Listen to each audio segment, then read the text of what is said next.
Okay, chalo. Today we are going to start with material costing. In last lecture we have done basics theory. Theory ખાસ કરજો. એકાદો question તો તમને theory માંથી પૂછે જ છે, બરાબર?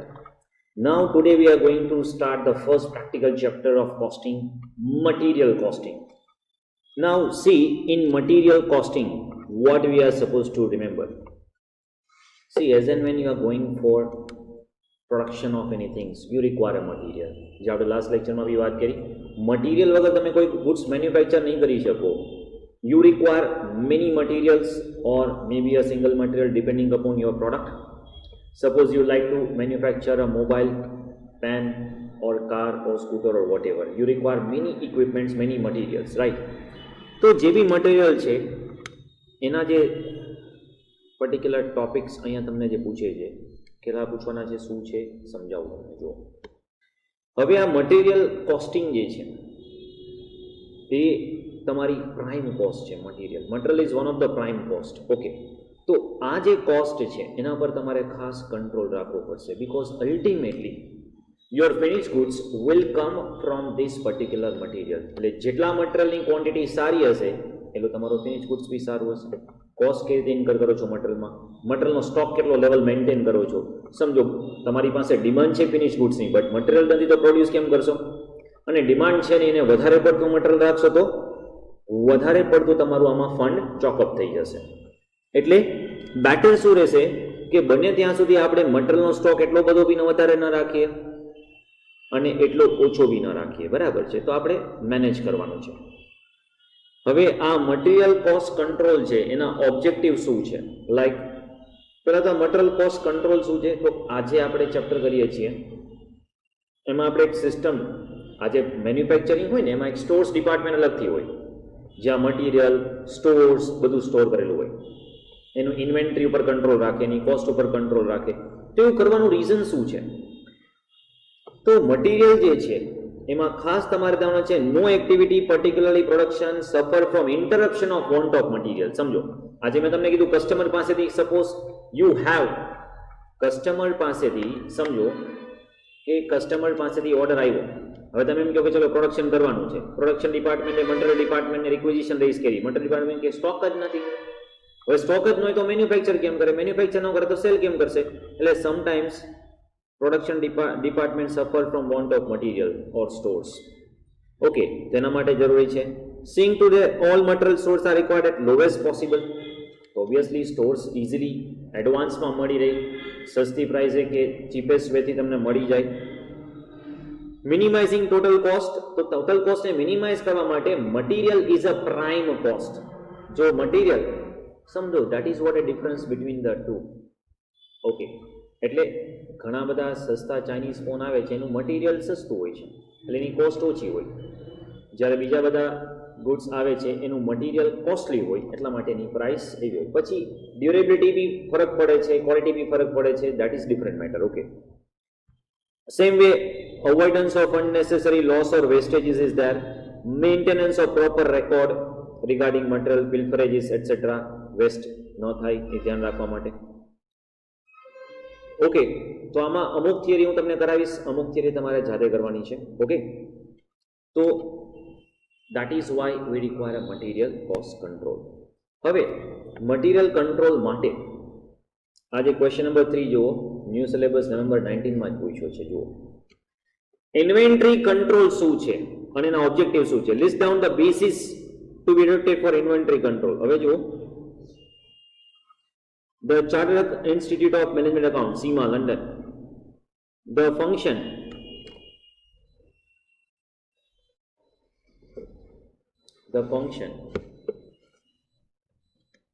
હવે જુઓ, the function of ensuring sufficient goods are retained in stock to meet all requirements without carrying unnecessary large stock.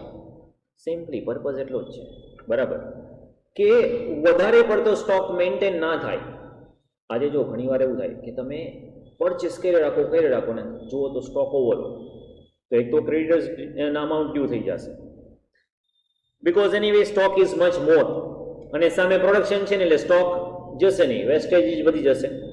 આવું ન થાય એના માટે આપણે ઇન્વેન્ટરી પર કંટ્રોલ રાખીએ છીએ કે પ્રોપર ઇન્વેન્ટરી પર કંટ્રોલ હોવું જરૂરી છે કે પરચેસ કરો છો ઓકે રિક્વાયરમેન્ટ છે તો કરો રિક્વાયરમેન્ટ નથી તો જરૂર નથી. The objective of control is to make balance between sufficient stock and overstock. That is a very important thing. Okay, we need to maintain the balance. The stock maintained should be sufficient to meet production requirements so that uninterrupted production flow can be maintained. હવે આના માટે તમારે inventory control કરવાનું છે કે ઓવરસ્ટોક ના થાય અને અંડરસ્ટોક બી ના થાય. હવે એના માટે તમે ક્વોન્ટિટેટિવ લેવલ્સ નક્કી કરી શકો. તમને ખબર હોય કે ભાઈ મારી ક્વોન્ટિટી 500 છે એ મેક્સિમમ છે, 500 થી વધારે હું લેવલ્સ ન રાખી શકું, બરાબર છે, તો લેવલ સેટ કરી દો. તો આમાં તમને લેવલ્સ વાળા સમ બી પૂછશે આગળ. On the basis of relative classification અથવા બીજો કોઈ રીતે ક્લાસિફિકેશન કરી શકો છો, રેશિયો એનાલિસિસ યુઝ કરી શકો છો, ફિઝિકલ કંટ્રોલ. તો આ બધી રીતે તમે one or the other way different control set કરી શકો છો. એમાંની એક કંટ્રોલની ટેકનિક છે એબીસી એનાલિસિસ. હવે આ એબીસી એનાલિસિસ શું છે જુઓ.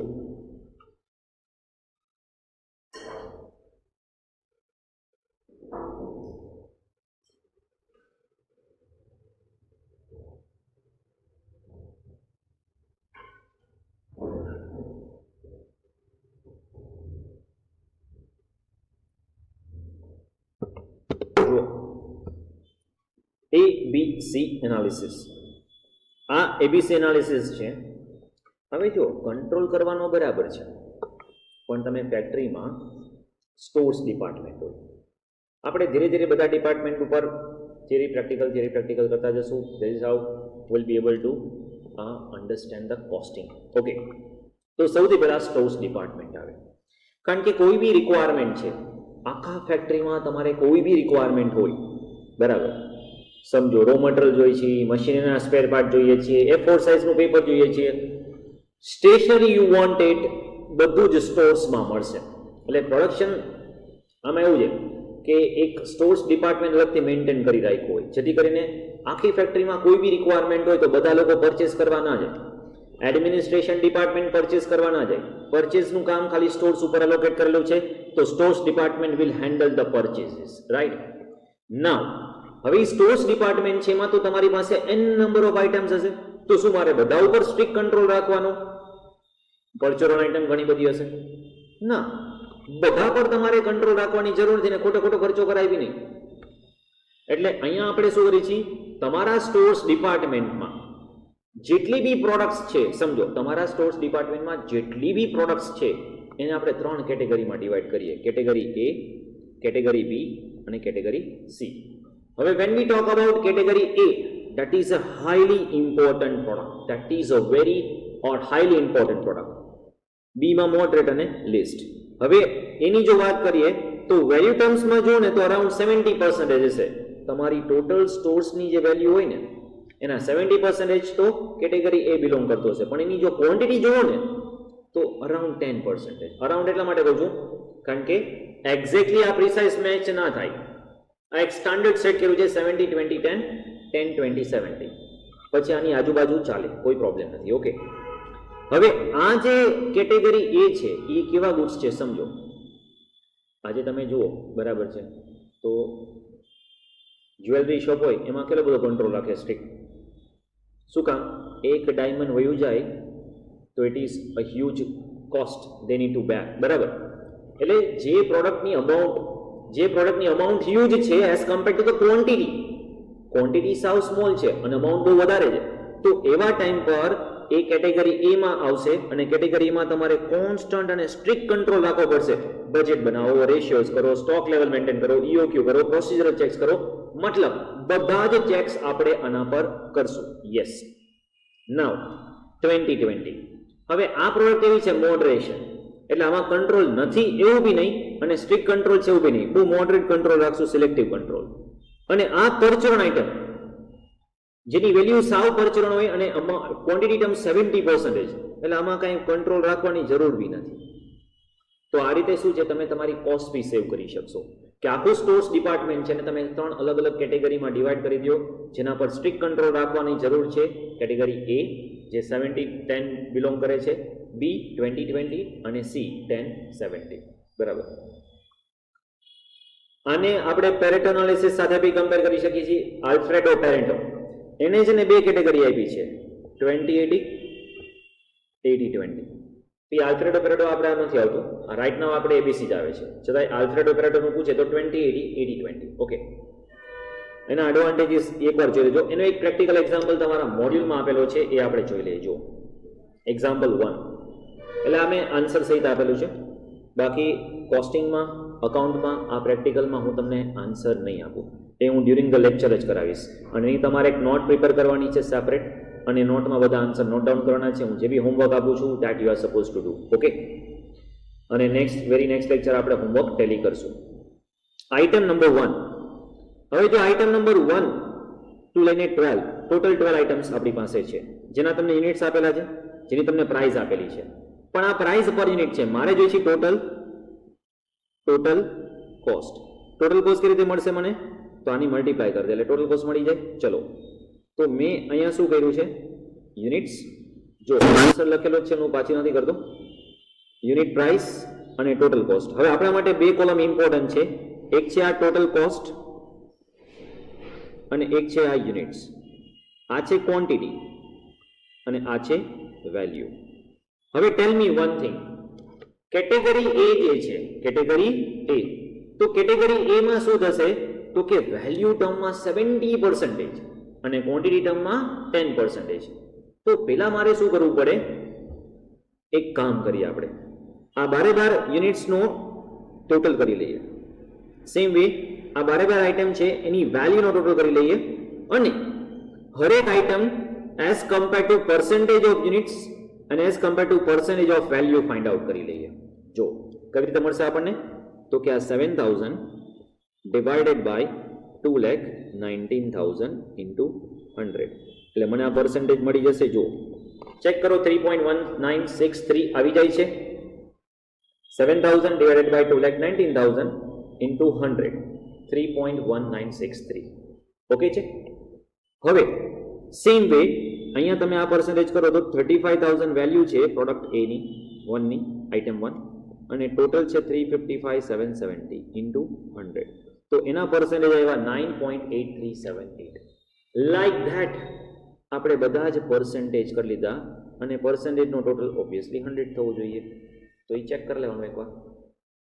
તો આપણું ફર્સ્ટ પ્રોસેસ બરાબર છે. મેં પર્સન્ટેજ શું કામ ફાઇન્ડ આઉટ કર્યા? Because I would like to give the rank. બરાબર. તો મારે રેન્ક આપવા છે. હવે રેન્ક આપણે વેલ્યુ ટર્મ્સમાં આપી દઈએ. ઓકે, રેન્ક આપણે વેલ્યુ ટર્મ્સમાં આપીએ. હવે આ બધી વેલ્યુમાં જોજો, હાઈએસ્ટ છે 22, તો એમાં રેન્ક આવી ગયો ફર્સ્ટ. પછી સેકન્ડ હાઈએસ્ટ 20.2378, તો એમાં રેન્ક આવે છે નંબર 2. બરાબર. Than after 16 rank 3. મતલબ આ બધા રેન્ક, હવે આપણે એક ટેબલ બનાવીએ જે હું રેન્ક વાઇઝ ગોઠવી લઉં, 1 to 12 રેન્ક, અને item number, percentage of unit અને પર્સન્ટેજ ઓફ વેલ્યુ. ઓકે, હવે મારે શું કરવાનું? ટોટલ કરવાનું છે. રેન્ક 1, રેન્ક 2 અને રેન્ક 3, ત્રણેયનું આપણે ટોટલ કરીએ. ઓકે, તો 3 નો ટોટલ મેં કર્યું તો 59 આવે છે. હજી ફોર્થ ને બી તમે આમાં એડ કરી શકો તો શું થઈ જશે? 68. તો સર તમે તો 70% કીધું, તો 68 હોય તો આ ફોર્થ ને બી કેટેગરી 1 માં લઈ જવાય ને. બટ પ્રોબ્લેમ શું થાય છે? 1, 2, 3 નો ટોટલ કર્યો ને યુનિટમાં 33% થઈ ગયા. પછી યુનિટમાં આપણે 10% જ રાખવાના હતા, 1070, તો એ થોડુંક વધારે થઈ જશે, એટલે આપણે 3 જ રાખ્યા. બરાબર. હવે 2 જ રાખો તો આ 42% થશે. એટલે એ પછી આપણે સેટ કરવાનું છે, આપણી રીતે મેચ કરવાનું છે. બરાબર. કારણ કે અહીંયા શું છે કે ABC જે છે એમાં વેલ્યુ ટર્મ્સમાં 70% અને ક્વોન્ટિટી ટર્મ્સમાં 10, તો આની આજુબાજુમાં પછી તમારે રાખવાનું છે. બરાબર. તો અહીંયા 59 આવે છે, અહીંયા 33 આવે છે કેટેગરી એ. હવે કેટેગરી બી છે એમાં 20 હતું, તો આપણે 4, 5, 6, 7 રેન્ક જે છે એનો ટોટલ કર્યો, એટલે ટોટલ તમારે ટ્રાયલ કરવું પડશે. બરાબર. અને we need to keep at 20, તેની આજુબાજુમાં ચાલે. અને લાસ્ટ કેટેગરી સી, એટલે આ છે ને એવું છે 70, 20, 10 એક ફિક્સ પર્સન્ટેજ આપેલા છે. બરાબર, સ્ટાન્ડર્ડ. પણ બધી પરમ્યુટેશન કોમ્બિનેશન કરો તો બધું આવી રીતે સ્ટાન્ડર્ડ સેટ થતું ન હોય. એટલે પછી તમારી પાસે જેટલી પ્રોડક્ટ છે એમાં ને એમાં તમારે તમારી એબીસી બનાવવાની છે કેટેગરી, ઓકે, પણ ખાસ ધ્યાન રાખવાનું કે જે હાઈએસ્ટ ટર્મ્સમાં વેલ્યુ હોય અને ક્વોન્ટિટી ઓછી હોય કેટેગરી એ આવશે, રિવર્સ સી માં આવશે અને મોડરેટ બી માં આવશે. So this is how will be able to define ABC. હવે આ ક્રિએટ કરવાનો પર્પઝ શું છે?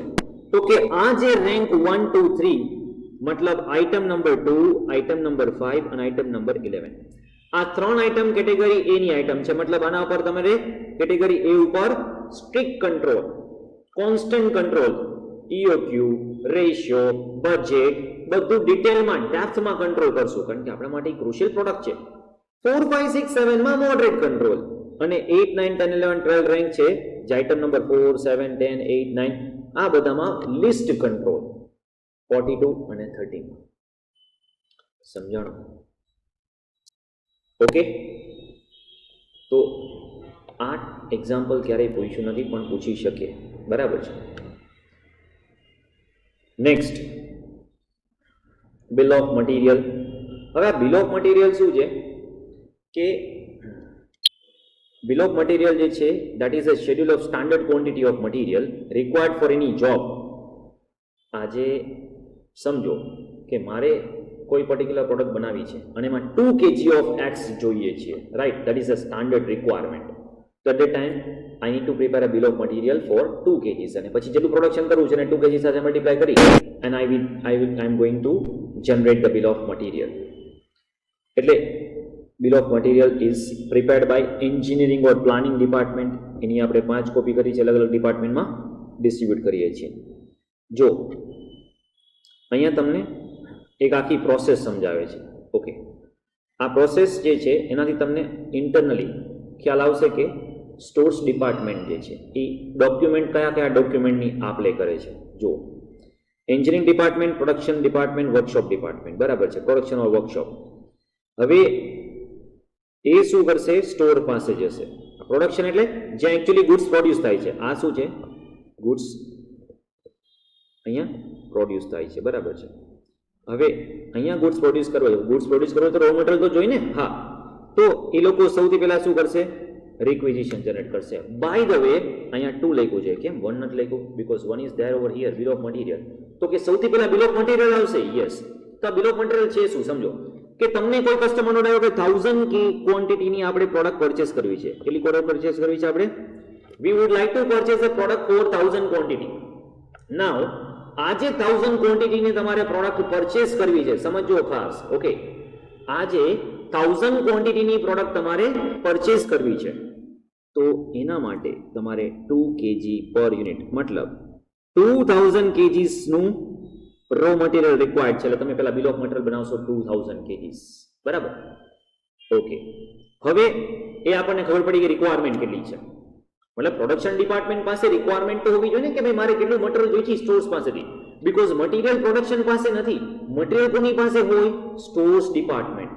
હવે એ શું કરશે? Production department material requisition raise કરશે કે ભાઈ અમારે 2000 kg raw material X required છે.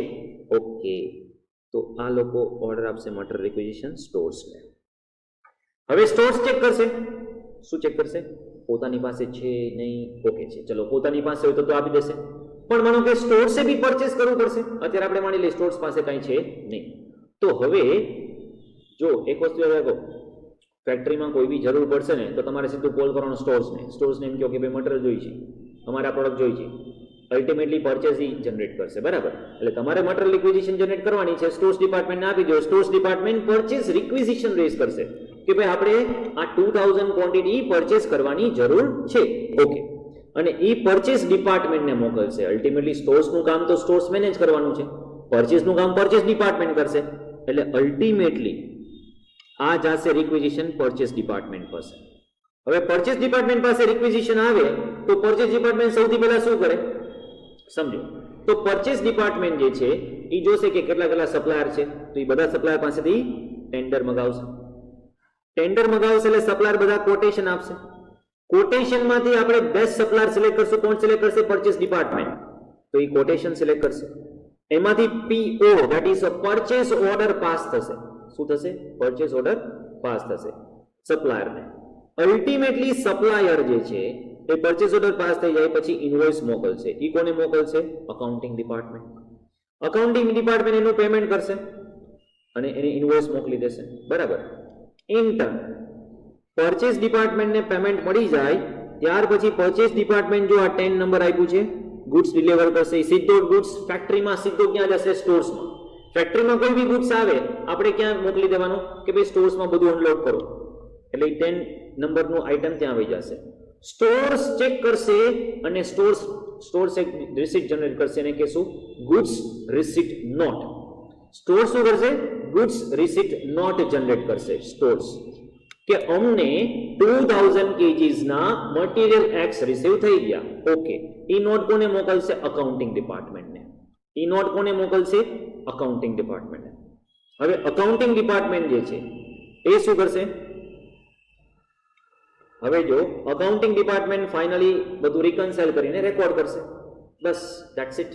હા, સિવાય કે મટીરિયલ કોઈ રિટર્ન કે રિજેક્ટ થયા હોય, મટીરિયલ રિટર્ન થયા હોય, રિજેક્ટ થયા હોય, ખરાબ નીકળ્યા હોય તે બધું અકાઉન્ટિંગ ઇન્ફોર્મ કરશે. એટલે એ પાછું ઇનવોઇસ સપ્લાયર પાસેથી ડેબિટ લઈ લે. બરાબર છે? Debit note, credit note. તો this is how a complete process will work. Okay. Bill of material થી સ્ટાર્ટ થશે. બરાબર. Bill of material, material requisition, purchase requisition, quotation, tender etcetera, purchase order, invoice and all. બરાબર. હવે આ one by one બધા item તમને ડિટેલમાં સમજાવશે. બરાબર. એકવાર ખાલી વાંચી લેવાનું. You need to read just once. આખી મેં પ્રોસેસ સમજાવી ઈ જ છે. હવે પરચેસ રિક્વિઝિશન કઈ રીતે આવશે, કોણ જનરેટ કરશે, એ બધું છે. બરાબર. એટલે આપણા લેવલે બહુ ડિટેલમાં નહીં આવે. Do not worry, read once. Okay. Purchase requisition શું છે, મટીરિયલ રિક્વિઝિશન શું છે, પછી આ બેનો ડિફરન્સ, બિલ ઓફ મટીરિયલ ને મટીરિયલ રિક્વિઝિશન. તો બિલ ઓફ મટીરિયલ કોણ જનરેટ કરે છે, એ કયા ડિપાર્ટમેન્ટ જનરેટ કરે છે, ડિફરન્સ એકવાર રીડ કરી લેજો. બરાબર છે.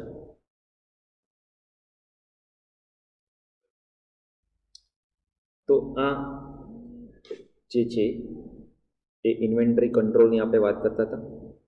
હવે થોડુંક પ્રેક્ટિકલ બી કરીએ. બરાબર છે? બહુ બધી થિયરી પછી એવું ન થવું જોઈએ.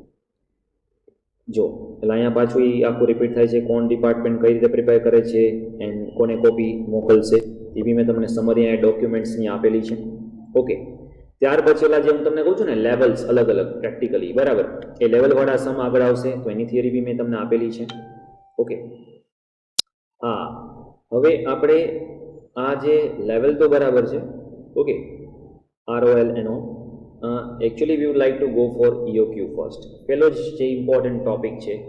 ઓકે, એ આપણે કરીએ. તો ડાયરેક્ટલી ઓપન કરો theory question number 20. Theory question number 20 open કરો. ચલો, અને EOQ નો કન્સેપ્ટ સમજી લો, પછી આપણે પ્રેક્ટિકલ કરીએ છીએ. ઓકે. તો what do you mean by economic order quantity? What do you mean by economic order quantity? બરાબર છે. ચલો,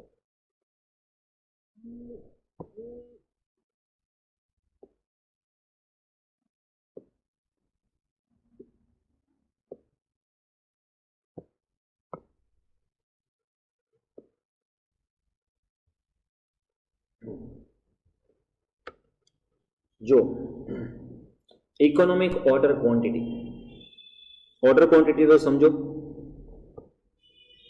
ઓર્ડર ક્વોન્ટિટી એટલે જેટલી ક્વોન્ટિટીનો આપણે ઓર્ડર પ્લેસ કરવાનો છે. સમજો આજે હમણાં મેં એક્ઝામ્પલ આપ્યું 2000 kg રો મટીરિયલ જોઈએ છે. બરાબર. તો આપણે ઓર્ડર પાસ કર્યો 2000 kg. ઓકે છે. હવે સમજો કે આજે 2000 ક્વોન્ટિટીનો તમારે ઓર્ડર જે પ્લેસ કરવાનો છે, સમજો ખાસ, આજે 2000 ક્વોન્ટિટીનો ઓર્ડર તમારે પ્લેસ કરવાનો છે. રાઈટ. તો એ ઓર્ડર કોઈ ટ્રાન્સપોર્ટમાં, ગાડીમાં કેમ આવશે? ઓકે. હવે પ્રોબ્લેમ શું છે કે ગાડીમાં 3000 kgની કેપેસિટી છે. ઓકે. 2000 આપશો તો ભાડું તો તમારે એટલું આપવું જ પડશે. ઓકે. હવે સમજો આખા વર્ષમાં તમારે આવા 24000 kgsની રિક્વાયરમેન્ટ છે. કેટલા? 24000 kgs. અને 2000 નો તમે અત્યારે ઓર્ડર આપો છો. બરાબર. તો આખા વર્ષમાં તમારે કેટલા નંબર ઓફ ઓર્ડર્સ આપવા પડશે? 24000 divided by 2000, number of order 12, એટલે મહિને એક ઓર્ડર આપવો પડશે. ઓકે. અને આ ઓર્ડર આપશો તો એક ઓર્ડરમાં ગાડી ભાડું, લોડિંગ, અનલોડિંગ, આ બધો એક્સપેન્સીસ તમારે ઇન્કર કરવો પડશે. યસ, એને કહેવાય ઓર્ડરિંગ કોસ્ટ. શું કહેવાય? Ordering cost. એકવાર તમે ઓર્ડર આપો તો ઓબ્વિયસલી ઓર્ડરિંગ કોસ્ટ થશે ને. તમે એમ કહો કે એક જ વારમાં 24,000 મંગાવી લો તો એક જ વાર ખર્ચો કરવો પડશે. Gating this? પણ પ્રોબ્લેમ પાછું શું થાય છે? 24,000 ને સાચવવા તો ખરા ને. ઓકે, હવે આમાં છે ને તમે મટીરિયલની 3 ડિફરન્ટ કોસ્ટને સમજી લો. બરાબર. સૌથી પહેલા તો મેં ઓર્ડર આપ્યો છે, સમજો. તો હું જ્યારે બી ઓર્ડર પ્લેસ કરું છું, ઓકે,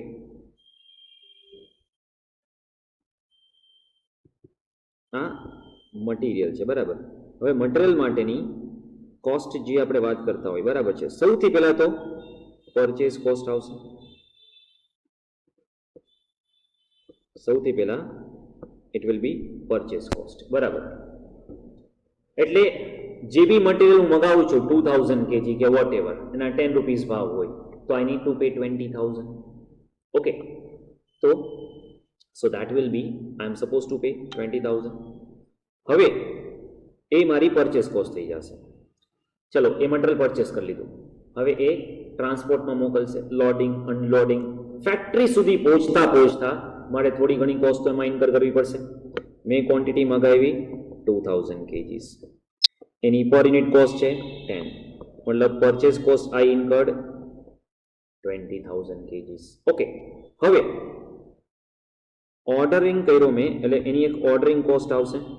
સપોઝ એ લોકો એમ કીધું કે ભાઈ એક ઓર્ડરના તમારે 500 રૂપીસ કોસ્ટ હશે, ટ્રાન્સપોર્ટેશન એન્ડ ઓલ ને બધું કન્સિડર કરી લીધું, બરાબર. તો that 500 rupees is my ordering cost. Okay, per order. તો હવે હું જેટલા ઓર્ડર કરું, સમજો, હું જેટલા બી ઓર્ડર કરું એટલી મારે ઓર્ડરિંગ કોસ્ટ વધારે ઇન્કર કરવી પડશે. અને થર્ડ, ચલો એ તમે ઓર્ડર બી કર્યો, ગુડ્સ આવી ગયા અને ગુડ્સ જે છે તમારી ફેક્ટરીમાં ઇન્સર્ટ કરી લીધા, બરાબર છે, સ્ટોર્સ ડિપાર્ટમેન્ટમાં આવી ગયા. પણ હવે સ્ટોર્સ ડિપાર્ટમેન્ટ જે છે ત્યાંથી તમે પ્રોડક્શનમાં આપો ને ફિનિશ ગુડ્સમાં કન્વર્ટ થાય ત્યાં સુધી ઇન્વેન્ટરીને સાચી તો રાખવી ને. ઇન્વેન્ટરી સ્ટોર કરવાની કોસ્ટ થશે ઓબ્વિયસલી, કારણ કે ઇન્વેન્ટરી માટે જગા જોઈ, રેન્ટ આપવું પડશે, સ્ટોરેજ કરવું પડશે, પ્લસ આ જે તમે પરચેસ કર્યું છે એને ક્રેડિટર્સને પેમેન્ટ કરવું પડશે, તો તમારે લોન લેવી પડશે, ઇન્ટરેસ્ટ આપવું પડશે. મતલબ એક ઇન્વેન્ટરીને કેરી કરવા માટે તમારે મતલબ ઇન્વેન્ટરી સાચવી રાખવા માટે તમારે કોસ્ટ ઇન્કર કરવી પડશે. એ કોસ્ટને આપણે કહીએ છીએ carrying cost. What we call that as a carrying cost. Okay, હવે આ કેરિંગ કોસ્ટ શું છે? To carry one inventory throughout the year, what cost you are supposed to incur? તો કે ભાઈ કામ કરો, 10 રૂપીસ તો એક પર યુનિટ અને પર એનમ જોશે. એટલે એક ક્વોન્ટિટીને 1 kg રો મટીરિયલને આખું વર્ષ સાચવવા માટે per unit I need to incur cost of ₹10. તો એને કહેવાય કેરિંગ કોસ્ટ. તો આ 3 પ્રકારની મેં કોસ્ટ ઇન્કર કરી, બરાબર છે. હવે અહીંયા સમજો કે આ જે આપણે રો મટીરિયલ રિક્વાયર્ડ છે એ આપણે એનમ વાઇઝ કેલ્ક્યુલેટ કરીએ, એટલે એન્યુઅલ કન્ઝમ્પશન ઓર એન્યુઅલ રિક્વાયરમેન્ટ હશે. હવે એન્યુઅલ રિક્વાયરમેન્ટ શું છે? Annual requirement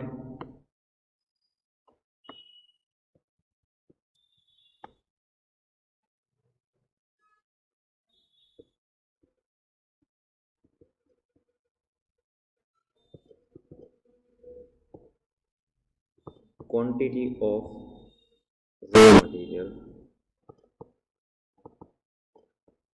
required or consumed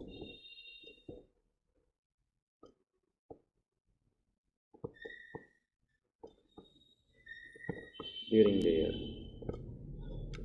okay, તો આખા વર્ષમાં તમારે કેટલું quantity of raw material required છે, બરાબર છે.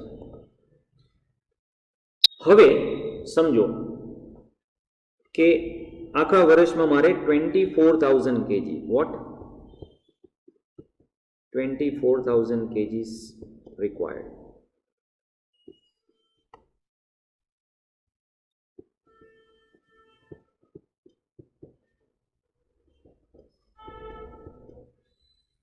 Okay, throughout the year 24,000 kgs I require the raw material. So what will be my number of order? Okay, હવે અહીંયા આ લોકો કઈ રીતે કન્સિડર કરે છે જુઓ. સમજો carrying cost, purchase cost, ordering cost, ત્રણ કોસ્ટ આવી, બરાબર, અને આ બધી કોસ્ટ મિનિમમ રાખવાની છે આપણે. ઓકે, મિનિમમ રાખવાની છે. ઓકે, હવે સમજો મેં 2000 kg નો ઓર્ડર આપ્યો. કેટલો ઓર્ડર આપ્યો? 2000 kg. એટલે વન ટાઈમમાં 2000 kg. તો Q or order quantity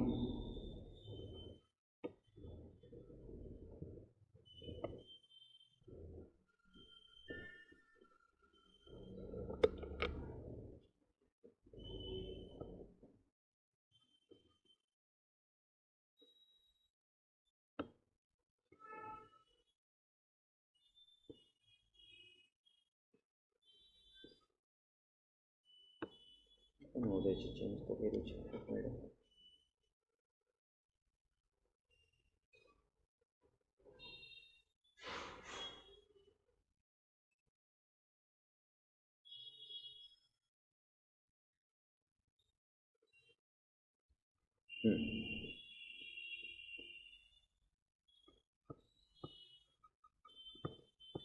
તો 2000 kgs is your order quantity, બરાબર. તો tell me number of orders કેટલા થશે? તો what do you mean by number of orders? તો આ એન્યુઅલ કન્ઝમ્પશન છે 24,000 ફોર એન્યુઅલ રિક્વાયરમેન્ટ. તો A divided by quantity ordered, A divided by quantity ordered. તો આ 24,000 છે, એને ડિવાઇડેડ બાય 2000 kgs નો ઓર્ડર કરીએ છીએ આપણે. તો number of orders will be 12 orders થશે, બરાબર. તો આની ઓર્ડરિંગ કોસ્ટ કેટલી થાય? Ordering cost, the ordering cost will be number of orders 12 અને પર ઓર્ડર કેટલી કોસ્ટ છે? 500 મેં તમને કીધી ને.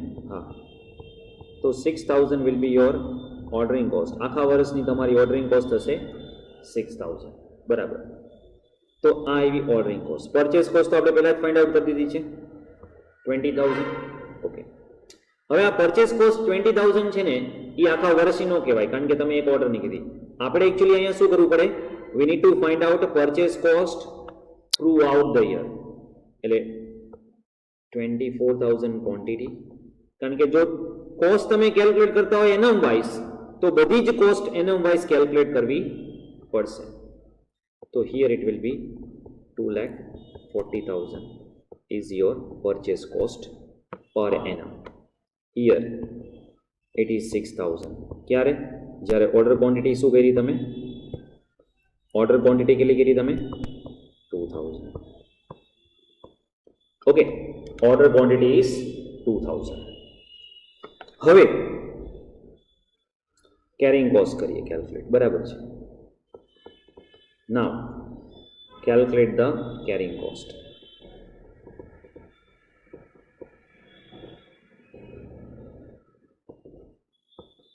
કેરિંગ કોસ્ટ મતલબ ઇન્વેન્ટરીને કેરી કરવાની છે. હવે સમજો હું કેટલી ઇન્વેન્ટરી કેરી કરીશ મતલબ આખું વર્ષ સાચવીશ. મેં શું 24,000 નો ઓર્ડર આપ્યો છે આખા વર્ષમાં એક જ વાર એકી સાથે? ના. એટલે સ્ટોક એકી સાથે 24,000 તો થશે નહીં. ઓર્ડર હું કેટલો આપું છું? ક્વોન્ટિટી ઓર્ડર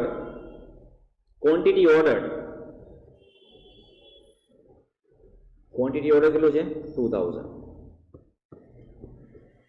હવે 2000 ઓર્ડર આપીશ સમજો, તો 2000 નો મેં જે ઓર્ડર આપ્યો છે એ શું આખો મહિનો ચાલશે? ના.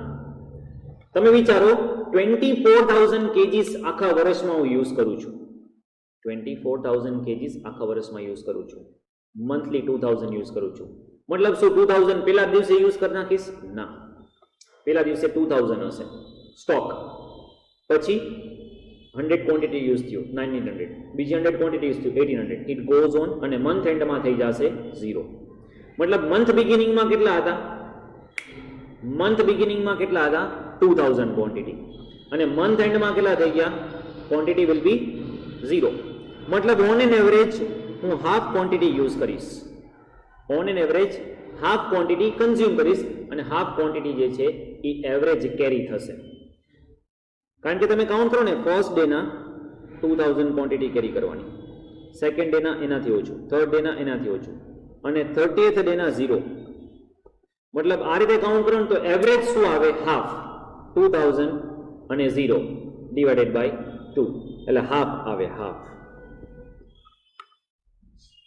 અને ઇનટુ કેરિંગ કોસ્ટ તો આ છે કેરિંગ કોસ્ટની ફોર્મ્યુલા હું તમને આ બધી ફોર્મ્યુલા સમજાવું છું લોજિકલી ઓકે તો અહીંયા આવશે 2000 into half into carrying cost કેટલી રાખી છે આપણે એક યુનિટને સાચવવાની કોસ્ટ કેટલી છે 10 રૂપીસ પર એનમ ઓકે 10 રૂપીસ પર એનમ ચલો તો અહીંયા મારી કેરિંગ કોસ્ટ કેટલી આવી છે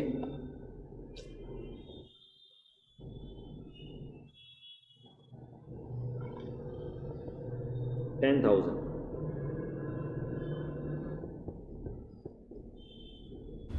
What is my carrying cost? 10,000. Okay. तो एक कैरिंग कॉस्ट આવી ગઈ ₹10.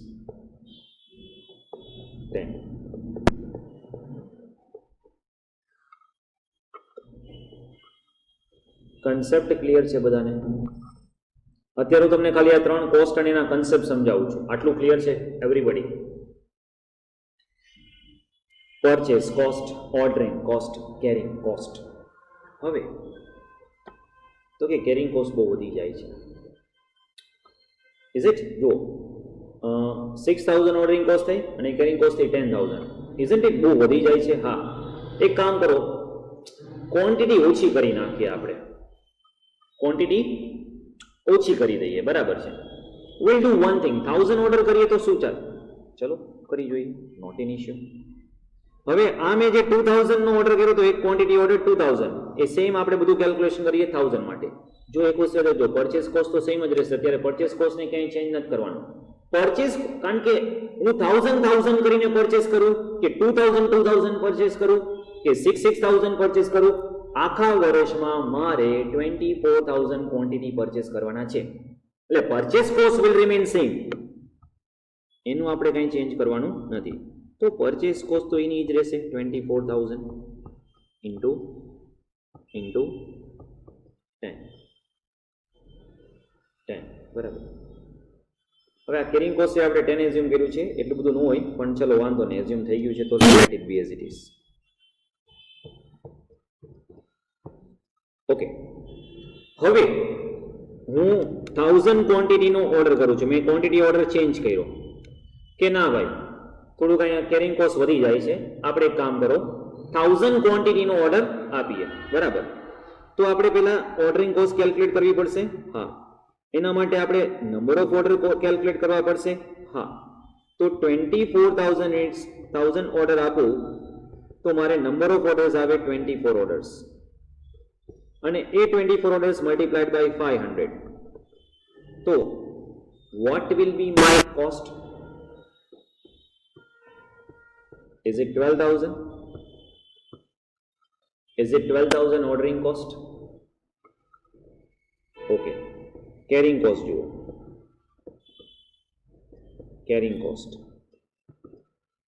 તો કે quantity order 1000 quantity order 1000 into half આ હાફ તો કરી દેવાનું મેં તમને લોજિક સમજાવ્યું into c હાફ તો ફિક્સ થઈ જ જશે બરાબર છે ઓલવેઝ કેરિંગ કોસ્ટની ફોર્મ્યુલામાં હાફ આવી જ જશે અને કેરી છે 10 ચલો કેટલી થશે કેરિંગ કોસ્ટ 5000 યસ આપણે કેરિંગ કોસ્ટ ઉપર કંટ્રોલ કરી લીધો જુઓ શું જુઓ 10 ના 5 કર્યા તો 6 ના 12 થઈ ગયા જો એટલે આમાં શું થશે એક કોસ્ટને મેનેજ કરવા જશો તો બીજી કોસ્ટ વધી જશે તો કે ભાઈ આ તો ખોટું થયું ઓર્ડરિંગ કોસ્ટ વધી ગઈ એટલે ઇન્વેન્ટરીમાં આવું જ થશે કે બિગેસ્ટ ઇશ્યુ શું થાય છે કે કેટલી ક્વોન્ટિટીનો ઓર્ડર આપો 2000 કરો છો બરાબર તો કેરિંગ કોસ્ટ વધી ગઈ કારણ કે નંબર ઓફ ક્વોન્ટિટી વધારે છે 1000 નો ઓર્ડર આપ્યો, બરાબર છે,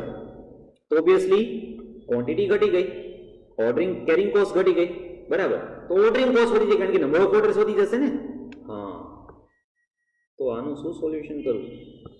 એટલા માટે EOQ came into the picture. EOQ નો કન્સેપ્ટ આ રીઝન થી આવ્યો કે ભાઈ એવું કંઈક કહ્યું ને કે બે કોસ્ટ આમ મિનિમમ થઈ જાય, સરખી થઈ જાય. હા, એ બરાબર.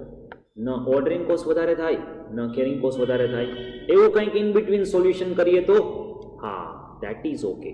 તો ત્યાં આપણે શું કરશું? We will consider EOQ. આ વિલ્સને જે ફોર્મ્યુલા ડેવલપ કરી છે, સમજો વિલ્સન, ઓકે, એને એક સરસ ફોર્મ્યુલા ડેવલપ કરી. આપણે આવી ટ્રાયલ એરર કરવાની માથાકૂટમાંથી નીકળી ગયા, એક ફોર્મ્યુલા સેટ કરી દઈશું. EOQ divided by 2AB divided by C. પછી AO, ઘણા લોકો AO યુઝ કરતા હોય છે, ટર્મિનોલોજીસ કોઈ બી યુઝ કરી શકો. અત્યારે અહીંયા વેર કરીને સમજી લો શું છે. તો EOQ stands four economic order quantity. EOQ stands four economic order quantity, બરાબર. તો એમાં થશે economic order quantity 2AB divided by C, where A is annual requirement. હમણાં જ મેં તમને સમજાવ્યું, annual requirement of raw material. આપણા સમમાં કેટલા છે? 24,000.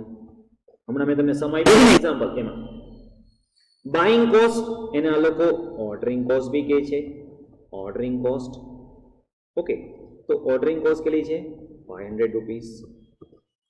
કેરિંગ કોસ્ટ પર એનમ પર યુનિટ, કેરિંગ કોસ્ટ પર એનમ પર યુનિટ, તો એ તમને આપેલું છે 10. ચલો, હવે will put everything in this formula. 2 into 24,000 into ordering cost 500 divided by 10.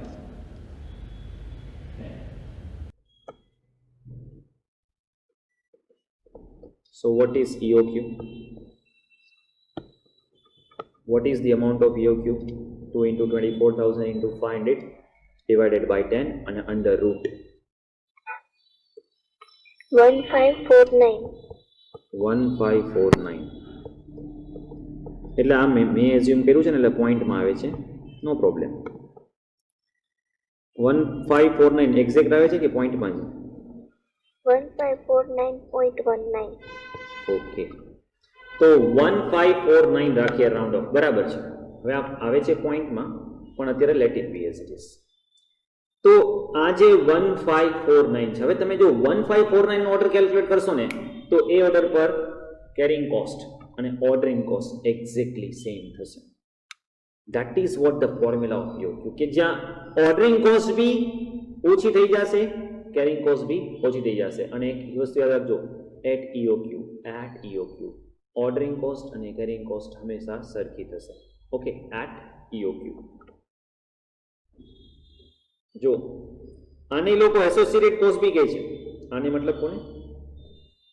આપણી મેઇન કોસ્ટ છે પરચેસ કોસ્ટ, મેઇન કોસ્ટ છે પરચેસ, પણ આ બે જે કોસ્ટ છે ને, આ બે cost ordering and carrying, ordering and carrying, એને ઓર્ડરિંગ એન્ડ કેરિંગ એને એસોસિએટ કોસ્ટ બી કહે છે.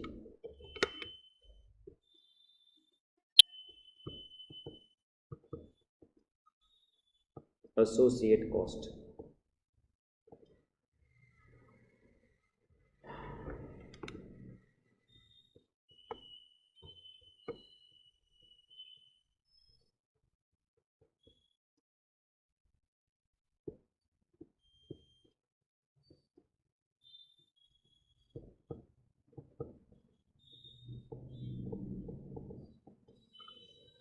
Okay. So this is what EOQ. And at EOQ, your cost, associated cost will be minimum. Carrying cost is equals to ordering cost. Okay. So our logic છે કે why we used to calculate the EOQ. જેથી કરીને તમને ખબર પડી જાય okay what is my economic order quantity. એટલા માટે વર્ડ યુઝ કરે છે ઓર્ડર ક્વોન્ટિટી બરાબર, પણ 2000 બી નહીં, 1000 બી નહીં, 1549. આનો તમે ઓર્ડર આપો તો તમારી ક્વોન્ટિટી, તમારી જે કોસ્ટ છે associated cost carrying cost, ordering cost will be minimum, will be equal. Okay, જો એક પ્રેક્ટિકલ સમ કરીએ ખ્યાલ આવશે. આમાં મેં પ્રેક્ટિકલ બધું એઝ્યુમ કર્યું હતું એટલા માટે પોઈન્ટમાં આન્સર આવે છે. ચલો એક્ઝામ્પલ નંબર 1 ઓપન કરો. Example number 1. The average annual consumption of material 18250 units at a price of 36.5. The storage cost is 20% on an average inventory and cost of placing order is 50. How much quantity to be purchased at a time? એટલે EOQ પૂછે છે કે at A time કેટલા purchase કરવાના. તો EOQ ની formula જે છે √2AB divided by C, where A is equals to annual consumption or requirement. તો એ આપ્યું છે તમને 18250. B or OB કહી શકો ordering cost. તો ordering cost તમને કેટલી આપી છે? cost of placing one order is 50. અને C storage cost મતલબ carrying cost. હવે જો carrying cost કાં તો તમને ફિગર ટર્મમાં આપેલું હશે, જે મેં લાસ્ટ સમય બધું 10 rupees, 2 rupees, 5 rupees whatever. carrying cost પર annum પર યુનિટ ફાઇન્ડ કરવાનું છે. ઓકે, પણ અહીંયા તમને આપ્યું છે પર્સન્ટેજ. જ્યારે તમને carrying cost પર્સન્ટેજ ટર્મ્સમાં આપે ને ત્યારે કોના પર્સન્ટેજ કરવાના છે? તમારે પરચેઝ પ્રાઇસના. પરચેઝ પ્રાઇસ શું છે? 36.5. તો 36.5 પરચેસ પ્રાઇસ છે, એના 20% 7.30. તો આ થશે તમારી કેરિંગ કોસ્ટ. બરાબર. હવે now we got everything. Will put everything in formula. See you are suppose to write down like this. Proportionate તમે આ જો ફોર્મ્યુલા લખવાની, ફોર્મ્યુલા કરીને વેર લખવાનું છે, શું ઇન્ફોર્મેશન છે, સ્ટેપ બાય સ્ટેપ આન્સર લખશો તો તમને અપ્રોપ્રિએટ માર્ક્સ મળશે. ઓકે, તો 18250 plus multiply 2 into 50 the whole divided by 7.3. So what will be your EOQ? 500 units. Units તો યુનિટ્સ લખવાનું છે, ક્વોન્ટિટી હોય તો ક્વોન્ટિટી, કેજી, વોટેવર. તો આ તમારો આન્સર થઈ ગયો. બસ ક્વેશ્ચનમાં આટલું જ પૂછ્યું છે, પણ હું બહુ બધું પૂછું છું આસામમાં તમને. ક્વેશ્ચનમાં આટલું જ પૂછ્યું હતું, but I am asking you more. What? કે at EOQ calculate purchase cost, associated cost. જો purchase cost તો હંમેશા યાદ રાખજો આખા વર્ષની સેમ જ રહેશે. એન્યુઅલ કન્ઝમ્પશન શું છે? 18250. હવે ઘણા સ્ટુડન્ટ શું કરે? EOQ મલ્ટીપ્લાઇડ બાય 36.5 કરે. અરે ઈ purchase cost થોડી છે.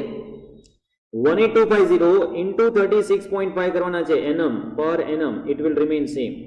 EOQ ના આવાથી ન આવાથી પરચેસ કોસ્ટમાં કોઈ ચેન્જ થતો નથી. પણ હા, એસોસિએટેડ કોસ્ટ છે એમાં ચેન્જ થશે. વોટ? તો એમાં બે કોસ્ટ આવશે. એક આવશે ઓર્ડરિંગ કોસ્ટ. ઓકે, તો ઓર્ડરિંગ કોસ્ટમાં number of orders into ordering cost per order.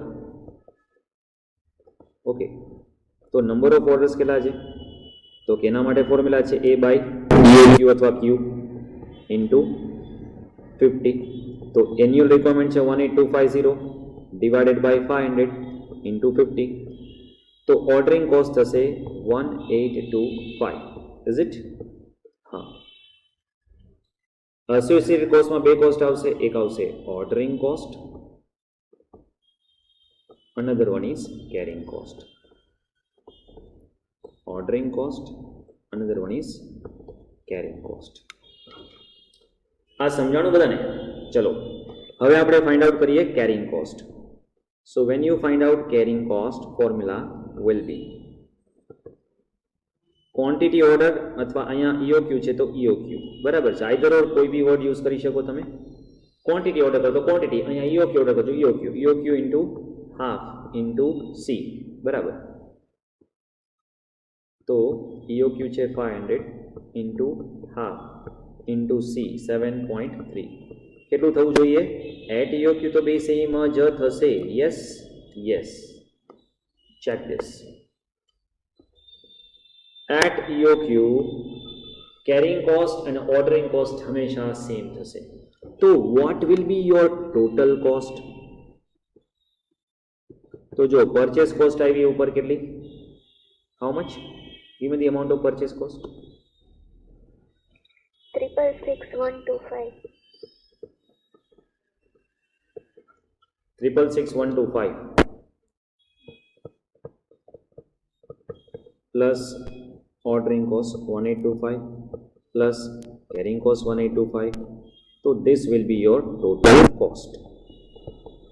Inventory total cost આટલી થશે. Ordering બી આવી ગયું, carrying બી આવી ગયું, બધું આવી ગયું. ઓકે,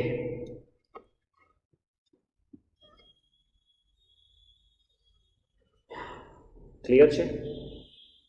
હવે સમજો તમને એમ પૂછે કે how many number of orders તો અહીંયા ફાઇન્ડ કર્યું ને આપણે. હા, હવે તમને માનો કે સમમાં એવું પૂછે વોટ, એટલે કેટલું પૂછી શકીએ તમે જુઓ. તમને એવું પૂછે કે ભાઈ time gap between two orders, time gap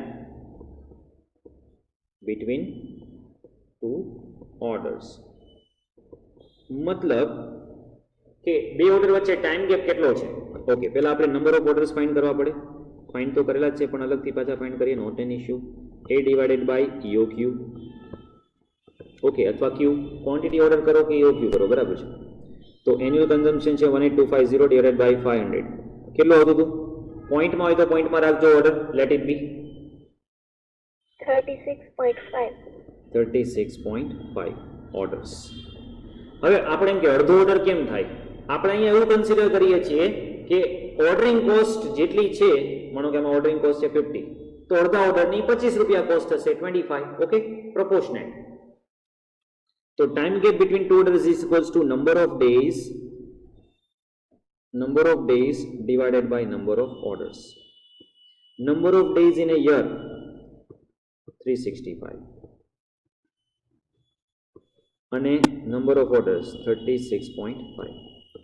તો 10 ડેઝ, મતલબ દર 10 દિવસે તમારે ઓર્ડર આપવાનો છે. Time gap between two order will be 10 days, મતલબ every 10 days you will place order of quantity EOQ, that is 500. હવે આમાં તમે એવું બી ચેક કરી શકો છો, હમણાં આપણે આગળના સમમાં કહ્યું 400 ઓર્ડર આપું તો શું થાય, 600 ઓર્ડર આપું તો શું થાય. યાદ રાખજો, EOQ થી વધારે ઓર્ડર આપશો કે EOQ થી ઓછી ક્વોન્ટિટીનો ઓર્ડર આપશો, કોસ્ટ ઇન્ક્રીઝ જ થશે. કારણ કે એકમાં ઓર્ડરિંગ કોસ્ટ વધી જશે, એકમાં કેરિંગ કોસ્ટ વધી જશે. હમણાં જોયું ને આપણે. એટલે ગમે તેમ કરીને ટ્રાય કરવા જાઓ, મેચ થશે નહીં. એક આ વિલ્સને તમને ફોર્મ્યુલા આપ્યું છે, ફોર્મ્યુલામાં સરસ ફિટ થઈ જાય છે. ચલો આ એક સમ નોટ ડાઉન કરી લ્યો.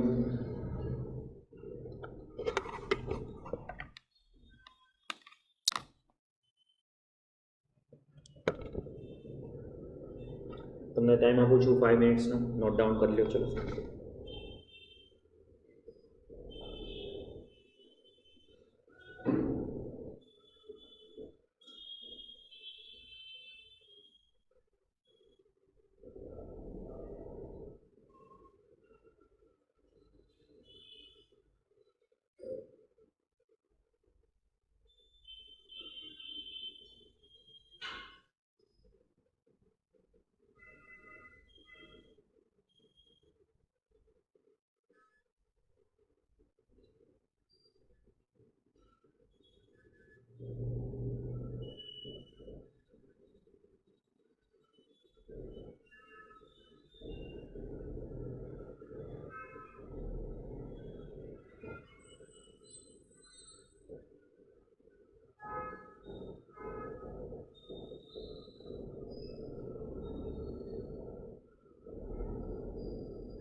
ઓકે, નેક્સ્ટ જુઓ,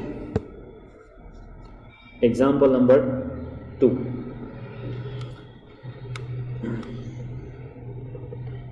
The annual carrying cost of material acts 3.6 per unit. मतलब C is given. Okay, C, that is a carrying cost.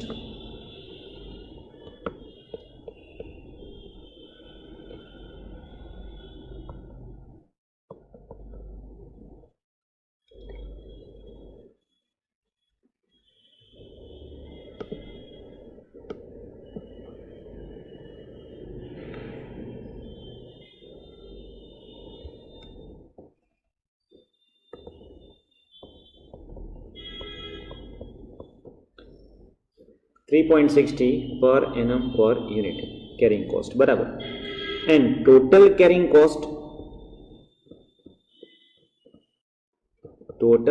cost is 9,000 per annum.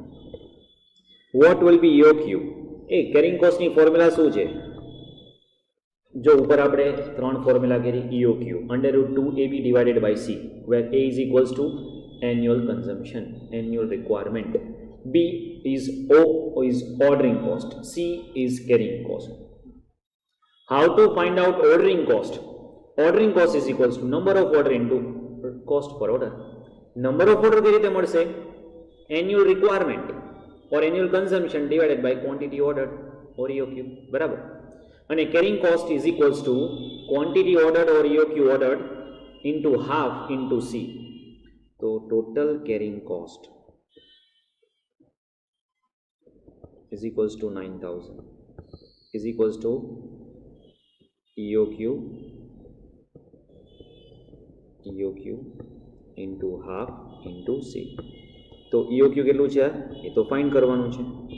Into half અને into C 3.6.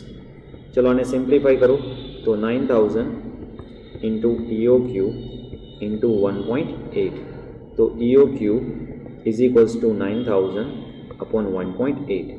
So what will be the amount of quantity for EOQ of material? 5,000.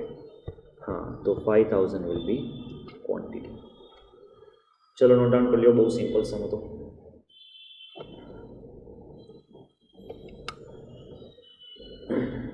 See, costing ને સમજીને કરશો ને, it will be very good for you, because understand first કે શું કરો છો.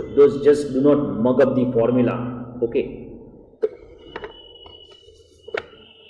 you must then know the logic behind the same કે શું કામ કરો છો, જે બી કરો છો એ. Okay, right.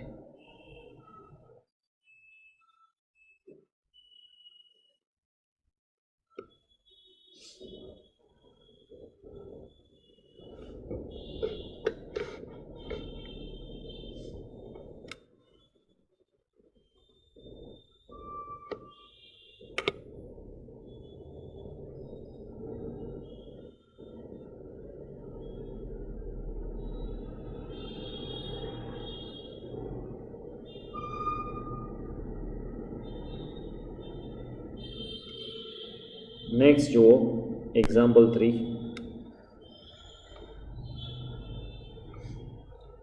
Example 3 about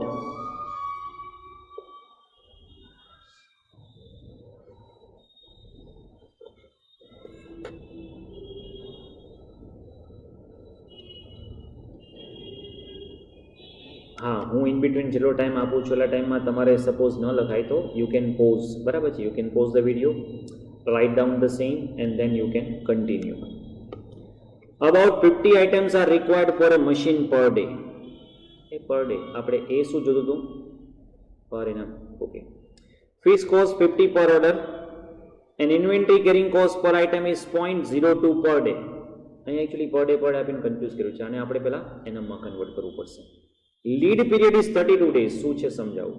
પહેલા EOQ ફાઇન્ડ આઉટ કરો. હવે જો EOQ ની ફોર્મ્યુલા, ક્વેશ્ચન તમને આ રીતે પૂછ્યો છે, આપણે આન્સર બી રીતે જ આપશું. Answer A EOQ. Okay, give the heading EOQ, બરાબર છે, ઓર કેલ્ક્યુલેશન ઓફ EOQ. હવે પછીના અંડરમાં બધું કેલ્ક્યુલેશન સ્ટાર્ટ કરો, બરાબર. તો EOQ is equals to under root 2AB divided by C. Again sir બધા સમમાં તમે આવું લખાવો છો એ અમારે લખવું જરૂરી છે? હા, you are suppose two. Annual requirement. B is ordering cost. તો અત્યારે રફમાં બી લખવું જરૂરી છે. એક વસ્તુ યાદ રાખજો, જે તમે રફમાં લખશો એ જ તમે ત્યાં એક્ઝામમાં લખવાના છો. તો પ્રેઝન્ટેશન ઉપર સ્ટાર્ટિંગથી ફોકસ કરો તો તમને પ્રોબ્લેમ નહીં થાય. બરાબર? જસ્ટ સમ જોવાથી ન આવડે, કરવો પડે. પ્રેક્ટિકલ તમે કોપી કરો એ બરાબર છે, ફોર્મેટ લખો એ બરાબર છે, પણ જાતે કરવાની પ્રેક્ટિસ બી કરવી પડશે. એટલા માટે હું તમને હોમવર્કના બી બહુ બધા સમ્સ આપીશ, okay, which you need to practice a lot. નહીં આવડે તો કરાવીશ, ડોન્ટ વરી. હા, તો એન્યુઅલ કન્ઝમ્પશન છે તો કે 50 items require per day into 365 કરો તો it will be 18250 units. Okay, check it. Ordering cost 50 per order આપ્યું છે અને કેરિંગ કોસ્ટ 0.02 પર ડે છે, એને 365 સાથે મલ્ટીપ્લાય કરવા પડશે. યસ, તો એ થશે 7.30. એ આ બધી ઇન્ફોર્મેશન તો ક્યાંક જોયેલી લાગે છે. હા, એકચ્યુઅલી ફર્સ્ટ સમને એ લોકોએ ફેરવીને કર્યું, બરાબર? અને EOQ બી આપણે 500 આવતો હતો. Yes, into 50 divided by 7.3. તો EOQ આવે છે 500 યુનિટ્સ એક્ઝેક્ટલી. પછી શું પૂછ્યું? રીઓર્ડર લેવલ. ઓકે, ત્યાર પછી અહીંયા પોઈન્ટ નંબર બી પર આવી જાઓ. રીઓર્ડર લેવલ. ધીસ કેમ સમથિંગ ન્યૂ. નામ જુઓ, નામ રીઓર્ડર લેવલ. બધું નામ લોજિક બધું મેચ કરે જ છે. Economic order quantity. Order quantity કેટલી આપશો જે આપણને ઇકોનોમિક હોય, આપણને સસ્તી પડે, બરાબર છે? એવી ક્વોન્ટિટીનો ઓર્ડર આપો કે જેથી કરીને કોસ્ટ વધારે ન થાય. That is called EOQ. Reorder level મતલબ ક્યારે બીજી વાર ઓર્ડર, કયા લેવલ પર બીજી વાર ઓર્ડર પ્લેસ કરવો. Level of quantity at which you will place the order. આજે કેટલી ક્વોન્ટિટી હોવી જોઈએ મારી પાસે સ્ટોકમાં? આપણે એમ કે શું ક્વોન્ટિટી હોવાની શું જરૂર છે? ક્વોન્ટિટી હોવાની જરૂર શું છે? ટેલ મી. ખલાસ થાય ત્યારે આપવાનો 0. હવે તમે મને એક વસ્તુ કહો, આજે તમે બિઝનેસ કરતા હોય, બરાબર? તો તમે શું રાહ જો જેટલો સ્ટોક 0 થાય ને પછી જ આપણે ઓર્ડર આપવો? ના, કારણ કે તમે ઓર્ડર આપો 4 5 ડેઝ થશે. માનો કે તમે ઓર્ડર આપો છો અને 5 ડેઝ થાય પહોંચતા, ફોર એક્ઝામ્પલ. આજે તમે કોઈ ઓર્ડર આપો છો, બરાબર? એ ઓર્ડરને તમારા પર્ટિક્યુલર પ્રિમાઇસીસ પર, ઓફિસે કે ગોડાઉન પર પહોંચતા 5 ડેઝ લાગે છે. તો ક્યારે ઓર્ડર આપવો જોઈએ? તો કે જ્યારે જોઈના 5 દિવસ અગાઉ ઓર્ડર આપવો જોઈએ. મતલબ જ્યારે હું ઓર્ડર આપું છું ત્યારે મારી પાસે 5 દિવસનું કન્ઝમ્પશન હોવું જોઈએ કે ન હોવું જોઈએ? જ્યારે હું ઓર્ડર પ્લેસ કરું એટ ધેટ ટાઈમ મારી પાસે 5 ડેઝનું કન્ઝમ્પશન હોવું જોઈએ. હા, તો એવી રીતે જેટલું કન્ઝમ્પશન હોય, ઓર્ડરને જેટલો ટાઈમ લાગે છે એટલું કન્ઝમ્પશન તો મારી પાસે હોવું જોઈએ કે ન હોવું જોઈએ? હા, તો આ ઓર્ડરને કેટલો ટાઈમ લાગે છે ને આપણે શું કહેશું? તો અહીંયા એક સમમાં આપ્યું છે તમને, લીડ ટાઈમ. યસ, તો આ લીડ ટાઈમ શું છે? હાઇલાઇટ કરી દો. Lead time is equals two time period or days. Time period or days within which order will be delivered. એટલે કેટલો ટાઈમ લાગશે? એટલે આજે હું ઓર્ડર પ્લેસ કરું તો મને કેટલો ટાઈમ લાગે? 32 ડેઝ પછી એ મારી ફેક્ટરી પર આવશે. તો હું ઓર્ડર ક્યારે કરી શકું? ટેલ મી. તો જ્યારે મારી પાસે 32 ડેઝનું કન્ઝમ્પશન હોય ત્યારે મારો ઓર્ડર કરાય. એટલે રીઓર્ડર લેવલની ફોર્મ્યુલા બની શું? રીઓર્ડર લેવલની ફોર્મ્યુલા છે lead time consumption. Lead time consumption. Okay, lead time consumption plus safety stock. Lead time consumption plus. હવે આ સેફટી સ્ટોક શું છે? સમજો કે આજે પર ડે મારે 50 ક્વોન્ટિટી જોઈ છે, બરાબર? તો પર ડે કેટલા જોઈ છે? 50 ક્વોન્ટિટી. હવે લીડ ટાઈમ કન્ઝમ્પશન શું છે? લીડ ટાઈમ કન્ઝમ્પશન મતલબ lead time multiplied by per day consumption. તો લીડ ટાઈમ છે 32 ડેઝ અને પર ડે ક્વોન્ટિટી છે 50. તો કેટલા થશે? 1600 યુનિટ્સ ઓર 600 ક્વોન્ટિટી. ઓકે, એનો મતલબ શું થયો સમજો કે જ્યારે મારા ગોડાઉનમાં 1600 યુનિટ્સ હોય ને ત્યારે મારો ઓર્ડર પ્લેસ કરાય. ઓકે, ચલો મેં 1600 ક્વોન્ટિટી હતી ત્યારે ઓર્ડર પ્લેસ કરી દીધો. કેટલો ઓર્ડર પ્લેસ કર્યો? 500 યુનિટ. શું કામ? મારું યોક્યુ 500 છે તો 500 ઓર્ડર પ્લેસ કરું ને, બરાબર? હવે આ 500 ને મારી ફેક્ટરી પહોંચતા 32 ડેઝ થાય. સમજો 33 ડેઝ થયા તો એવું બી બને, એક દિવસ મોડું બી આવે કન્સાઇનમેન્ટ. નો થાય? થઈ શકે. 2 ડેઝ મોડું આવે, 5 ડેઝ મોડું આવે, આવી શકે. તો શું કરવાનું? 32 દિવસ પછી કાંઈ નહીં, ટન ગોપાલ બેસવાનું. ઓર્ડર આવે તો રાહ જોવાની, ક્વોન્ટિટી આવશે, ક્યારે આવશે. તો આવું ન થાય એટલા માટે ઘણીવાર આપણી પોલિસી હોય એ પ્રમાણે આપણે સેફ્ટી સ્ટોક આવે ભાઈ 200 યુનિટનો સ્ટોક તમને પડ્યો હોવો જોઈએ, 500 યુનિટ્સનો સ્ટોક તમને પડ્યો હોવો જોઈએ. તો that is cold safety stock, કે એટલો સ્ટોક તો કાયમને માટે આપણે ફેક્ટરીમાં રાખશું જ. પણ સમમાં ક્યાંય સેફ્ટી સ્ટોક જેવો કોઈ વર્ડ આપ્યો નથી, એટલે આપણે અત્યારે નીલ કન્સિડર કરી લઈએ. તો રીઓર્ડર લેવલ આવશે 1600. એ સમજાણું આ શું કહું છું હું તમને, શું સમજાવું છું? રીઓર્ડર લેવલ મતલબ શું થાય?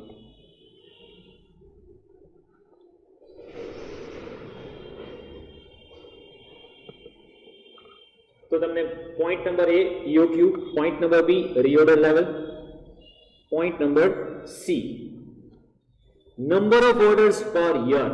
Yes, number of orders. તો આપણે ઓર્ડરિંગ કોસ્ટ કેલ્ક્યુલેટ કરતી વખતે જ કેલ્ક્યુલેટ કરીએ છીએ કે નહીં? હા, number of orders is equals to annual consumption by quantity order.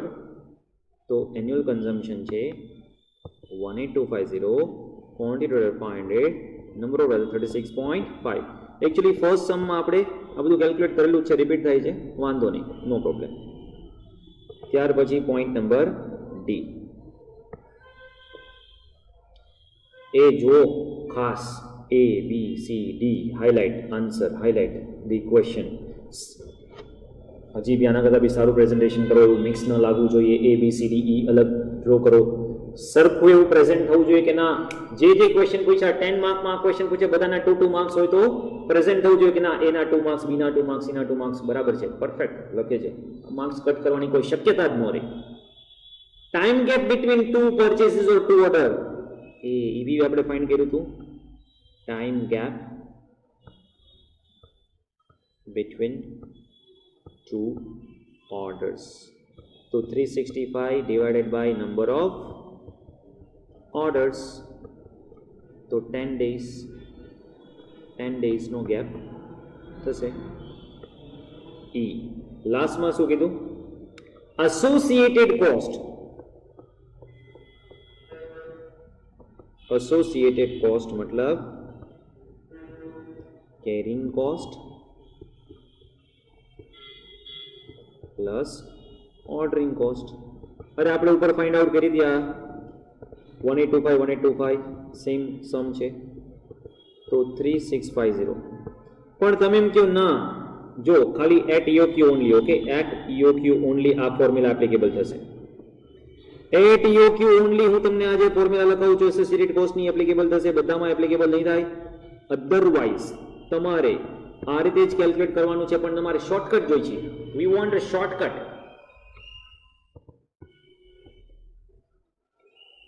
Under route ABC, under route ABC કરો તો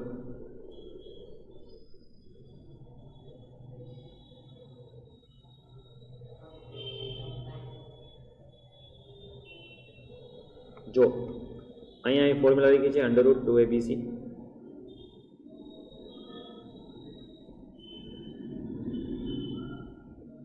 શોર્ટકટ છે √2 ABC. Associated cost at EOQ √2 ABC.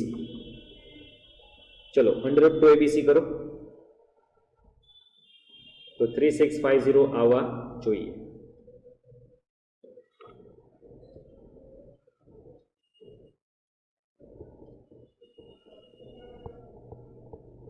Directly મળી જશે.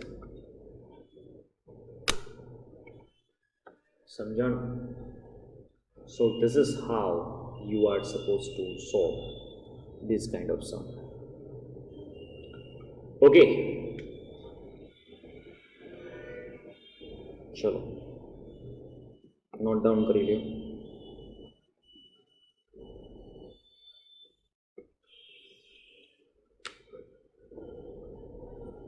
બધું લખવાનું, ડિટેલમાં લખવાનું. યસ, નોટ એક વ્યવસ્થિત બનાવો. તમને પછી નેક્સ્ટ ટાઈમ રિફર કરવી ગમવી જોઈએ. નેક્સ્ટ ટાઈમ એટલે નેક્સ્ટ એટેમ્પમાં નહીં. મતલબ જ્યારે તમે રિવાઇઝ કરવા બેસો છો ત્યારે તમને ઘણી વાર તો આ લોકો અમુક એવી રીતે લખતા હોય છે ને, એને સમજાય જ નહીં. બધી રિવાઇઝ કરવા બેસે ને આ ક્યાંથી ક્યાં આવ્યું, શું કેવી રીતે લખ્યું, ખબર જ ન પડે. ખબર જ ના પડે કે શું લખ્યું, ક્યાં લખ્યું, કેમ ચાલુ થયું, કેમ સમ પૂરો થયો.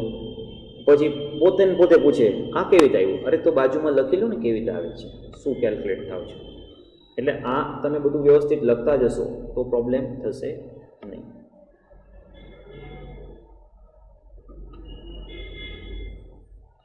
ઓકે,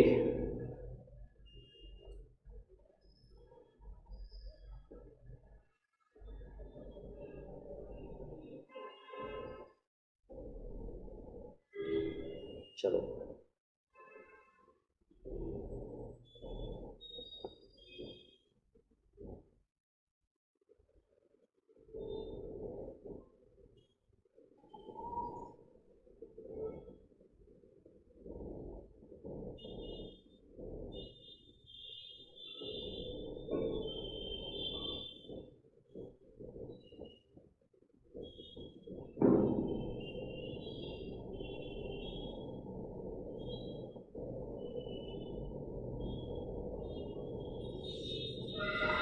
ઓકે, ચલો નેક્સ્ટ કરીએ આપણે.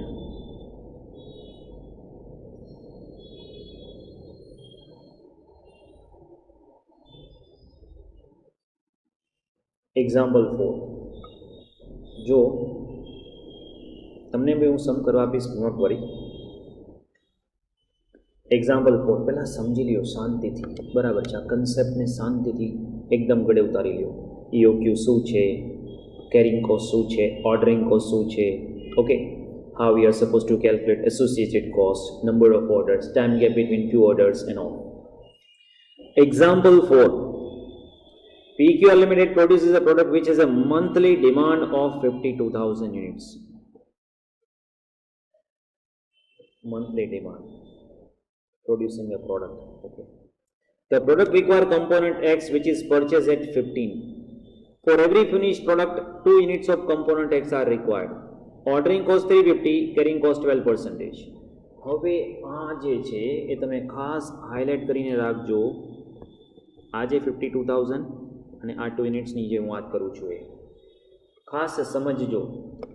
શું સમજાવવા માગું છું, શું કરું છું. ઓકે, જો આપણે આ ચેપ્ટર, કયું ચેપ્ટર કરીએ છીએ આપણે? Material costing. ઓકે, આખા ચેપ્ટરમાં આપણે મટીરિયલની જ વાત કરશું. ઓબ્વિયસલી મટીરિયલ કોસ્ટ કરો છો, પરચેઝ બી મટીરિયલ કરવાના છો, રિક્વિઝિશન બી મટીરિયલ રેઝ થાય છે, bill of material A material માટે કરો છો, પરચેઝ રિક્વિઝિશન મોકલો છો કે પરચેઝ ઓર્ડર કરો છો એ બી મટીરિયલ માટે છે. તો where come the finish goods in between? No, finish goods should not come in between. Finish ગુડ્સની વાત જ નહીં કરવાની. એન્યુઅલ રિક્વાયરમેન્ટ મતલબ રિક્વાયરમેન્ટ ફિનિશ ગુડ્સની હોય ના, રિક્વાયરમેન્ટ કોની હોય? Raw material. અને આ આખા ચેપ્ટરમાં આપણે રો મટીરિયલની જ વાત કરશું. તો અહીંયા આ લોકોએ કીધું PQR લિમિટેડ પ્રોડ્યુસીસ અ પ્રોડક્ટ. આપણે રો મટીરિયલ પ્રોડ્યુસ કરીએ કે ફિનિશ ગુડ્સ પ્રોડ્યુસ કરીએ? હા, ફિનિશ ગુડ્સ પ્રોડ્યુસ કરીએ. અને આ જે મંથલી ડિમાન્ડ આપી છે 52,000 એ શું છે? ધીસ લખી નાખું.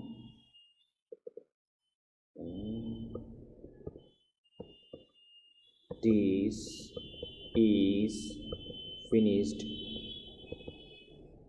finished goods. લોકો મટીરિયલમાં હાઇલાઇટ થવું જોઈએ કે આ જે છે એ શું છે, ફિનિશ્ડ ગુડ્સ છે.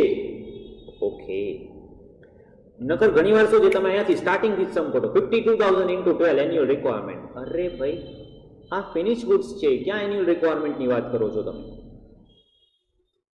હા, હવે આ ફિનિશ્ડ ગુડ્સ પ્રોડ્યુસ કરવા માટે તમારે કમ્પોનન્ટ એક્સ જોઈએ છે. હા, હવે આપણી કોઈ વાત આવી છે, this is material, this is material. Okay, આપણા માટે આ રિલેવન્ટ છે, ધીસ વન. અને એક યુનિટના ફિનિશ ગુડ્સ માટે તમારે કેટલા રો મટીરિયલ જોઈએ છીએ? 2 યુનિટ્સ ઓફ એક્સ. હા, હવે બરાબર. હવે તમે જો શું કીધું છે, કેલ્ક્યુલેટ EOQ. અરે મટીરિયલનું EOQ કરવાનું હોય, અને મટીરિયલ શું છે, કમ્પોનન્ટ એક્સ. આમ બી નો ખબર પડે તો રિક્વાયરમેન્ટમાં જો ખબર પડી ગઈ. One or the other way સમમાં તમને એક ખ્યાલ આવી જ જશે કે આ સમમાં મટીરિયલ શું છે અને ફિનિશ ગુડ્સ શું છે. અને આ ડિમાર્કેશન ખાસ યાદ રાખજો, ઘણા સ્ટુડન્ટને ખબર જ નથી હોતી આવું કંઈ હોય છે. સીધે સીધું 52,000 into 12, 52,000 into 12, ધેટ્સ ઇટ. આખો સમ ખોટો, EOQ ખોટું, પછી 0. 8 માર્કથી 0 માર્ક્સ આવશે, કાંઈ મળશે જ નહીં. અને આ બધી સિલી મિસ્ટેક્સ ઉપર જ તમારે ફોકસ કરવાનું છે. ઓકે, હા, તો સૌથી પહેલા આપણે કેલ્ક્યુલેટ કરવાનું છે EOQ, heading EOQ, formula EOQ is equals to under root 2AB divided by C, where, અરે ભાઈ દર વખતે લખવાનું, yes, annual requirement or consumption. B, buying cost or ordering cost. C, carrying cost. Annual consumption 52,000. આપણે એમ કે sir તમે ના તો પાડી દી, શું કામ લ્યો છો? ઇન્ટુ 12. આ તો ફિનિશ ગુડ્સ. હવે એક ફિનિશ ગુડ્સ માટે તમારે કેટલા જોઈએ છે? 2 યુનિટ્સ ઓફ કમ્પોનન્ટ એક્સ. હા, હવે બરાબર. આ થઈ ગયું રો મટીરિયલ. કેટલું રો મટીરિયલ થશે total annual requirement?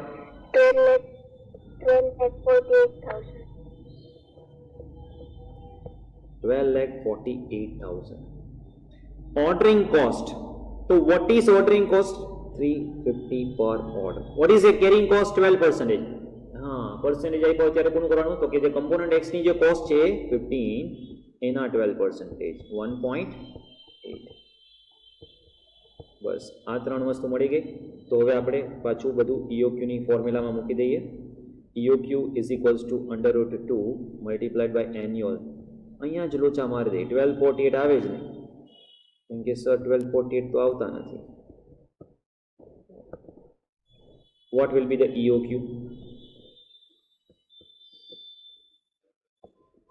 22030.28. 22030.28. Rounded off 22030. So this will be your EOQ. બરાબર. ચલો, નાઉ પોઈન્ટ નંબર બી. હવે પોઈન્ટ નંબર બી માં જુઓ, if minimum lot size order. If minimum lot size, આ લોટ સાઇઝ ઓર્ડર મતલબ શું થાય છે સમજો ખાસ. અત્યારે આપણે આ કેલ્ક્યુલેટ કર્યું કે ઓર્ડર કેટલો પ્લેસ કરવો જોઈએ જેથી તમને એસોસિએટેડ કોસ્ટ ઓછી આવે, મિનિમમ આવે. તો ઓર્ડર આવ્યો 22. હવે સપ્લાયર કે ના ભાઈ 22 માં તો અમે સપ્લાય નથી કરતા, અમે મિનિમમ 52,000 ઓર્ડર હોય તો જ પરચેસ કરજો. આપણે કેમ થોડું, ચાલો અમને કોસ્ટ વધે છે, એ જે હોય તમારી કોસ્ટ તમારે જોવાની. અમે 52,000 ના બંચમાં જ સેલ કરીએ છીએ. ઓકે, હોલસેલ જ કરીએ છીએ, રિટેલમાં સેલ કરતા નથી. આપણે એમ કે વાંધો નહીં, ચલો તો 52,000 આપો.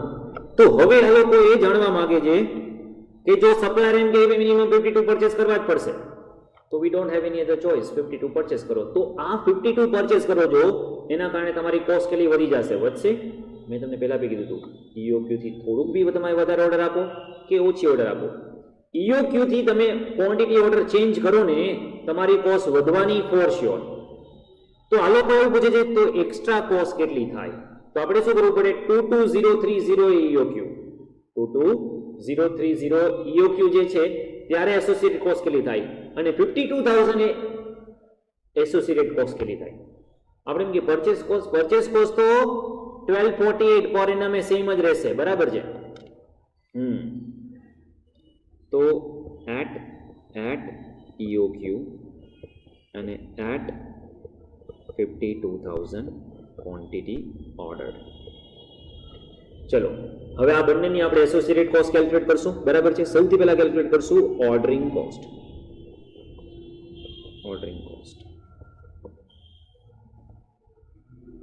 Calculation of extra cost at 52,000 quantity.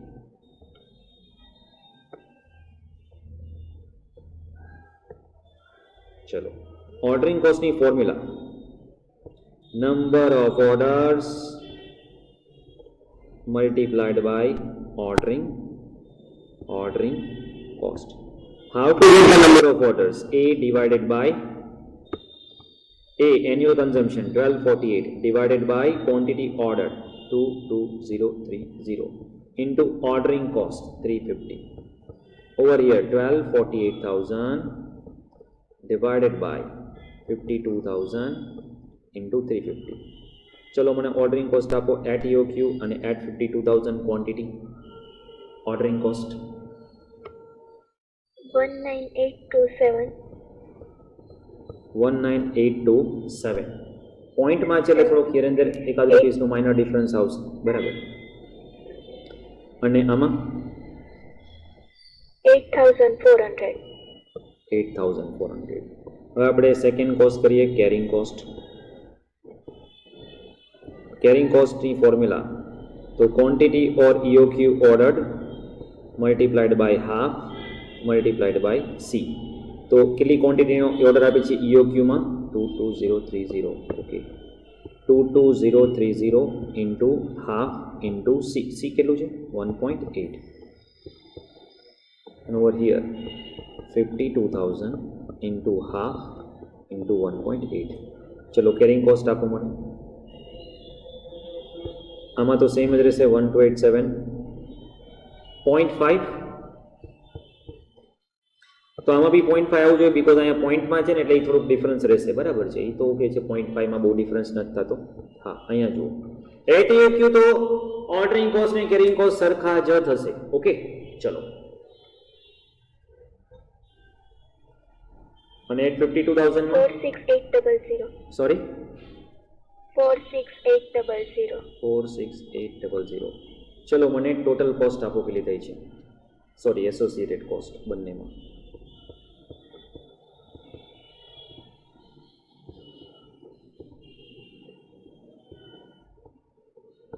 At EOQ 39655. Okay, અને 55,200. તો તમને શું પૂછ્યું છે? આ એક્સ્ટ્રા કોસ્ટ આપણે કેટલી ઇન્કર કર્યું છે? એક્સ્ટ્રા કોસ્ટ ટુ બી ઇન્કર્ડ. તો EOQ એ તમે ખાલી 39655 ની જ કોસ્ટ ઇન્કર કરી હોત, બટ 55 તો બેનો ડિફરન્સ લ્યો.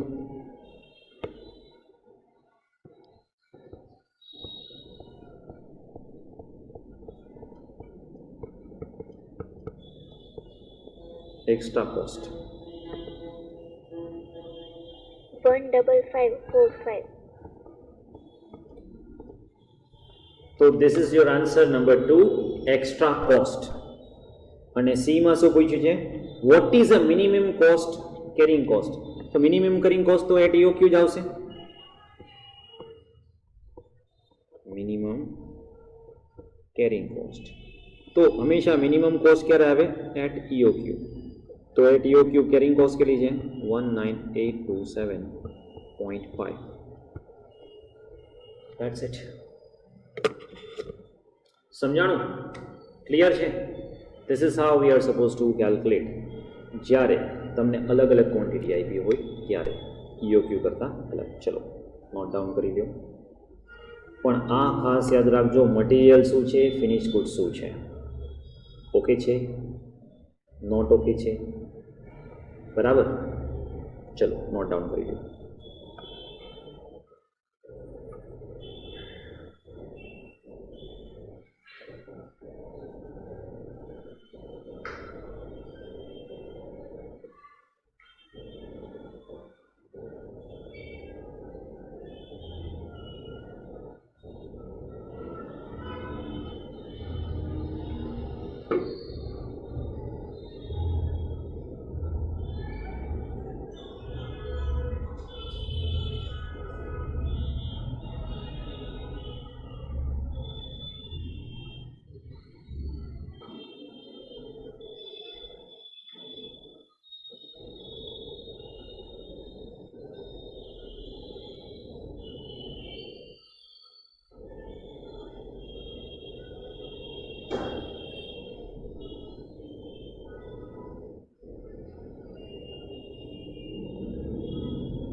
Okay, next.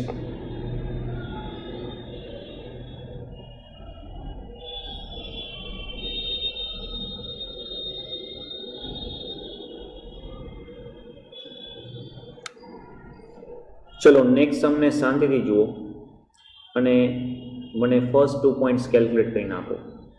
સી હું તમને કરાવીશ, એ ને બી તમે જાતે કેલ્ક્યુલેટ કરો. ચલો go ahead, calculate A and B on your own. C હું કરાવું છું. ગો હેડ, ચલો, given you 5 minutes time.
What is EOQ?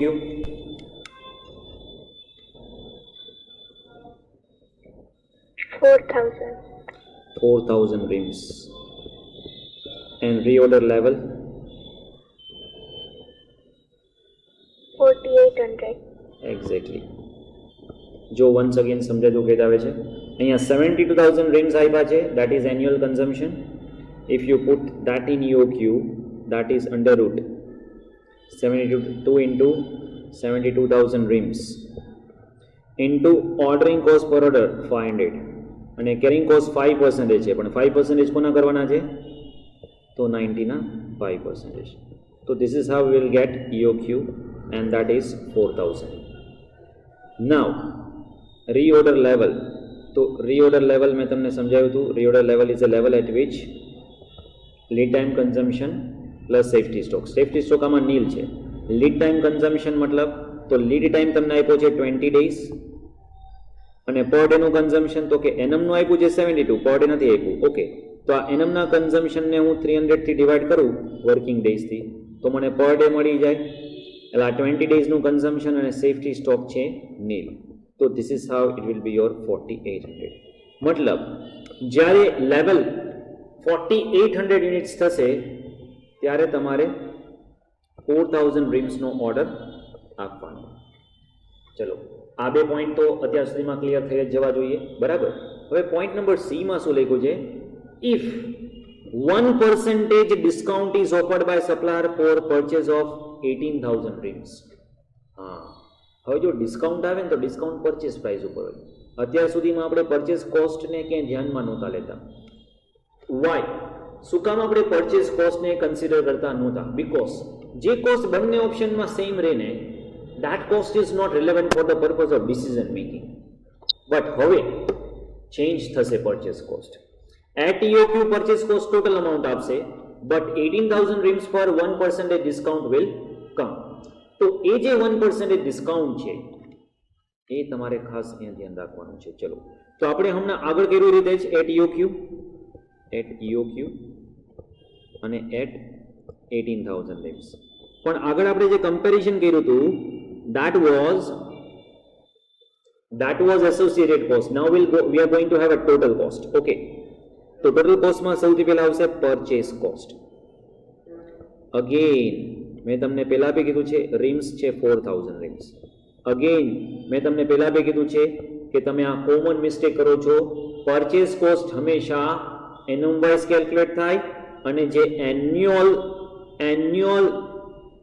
Annual consumption હોય 72,000 એના પર થાય. હવે ઘણા સ્ટુડન્ટ શું કરે? 4,000 into 18,000 into, don't do that.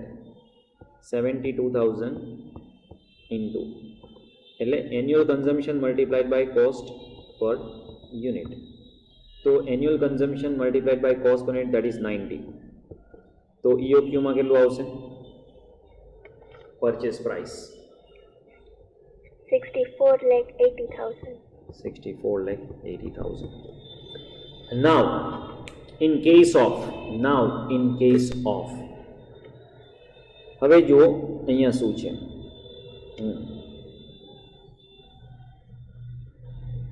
72,000 into, હવે આ જે 90 રૂપીસ છે એમાં 1% ડિસ્કાઉન્ટ થશે.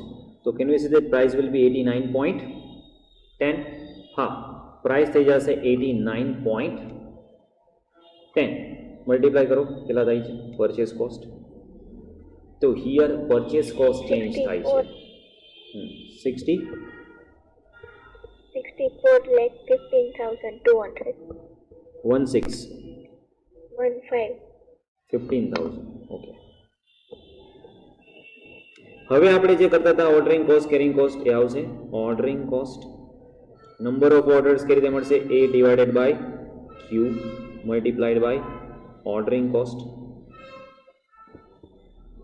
So A, that is 72,000 divided by quantity ordered 4,000 multiplied by ordering cost. Ordering cost के लिए थी 500 rupees.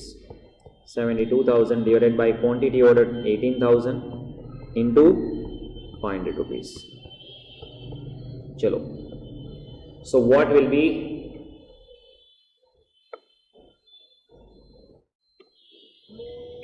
9,000, 2,000. Now we'll calculate carrying cost. Formula for carrying cost. तो Q order or EOQ half into C. તો અહીંયા તો 9,000 જ આવી જશે નહીં, તો એવી રીતે નહીં લખવાનું, કેલ્ક્યુલેશન કરવું પડશે. નો પ્રોબ્લેમ, ચલો કરી લઈએ. 4,000 into half into carrying cost. હવે જો કેરિંગ કોસ્ટ લખી છે 5%. મેં તમને કીધું છે કેરિંગ કોસ્ટ જ્યારે બી પર્સન્ટેજ ટર્મ્સમાં હોય એટ દેટ ટાઈમ પરચેઝ પ્રાઇસના 5% કરવાના. તો આ જે 90 છે એના આપણે 5% કરશું. 4.5 આવશે. કેટલું આવશે? ચલો 9,000 થઈ ગયું. Yes. બે સેમ થઈ ગયું. ઓકે, બરાબર છે.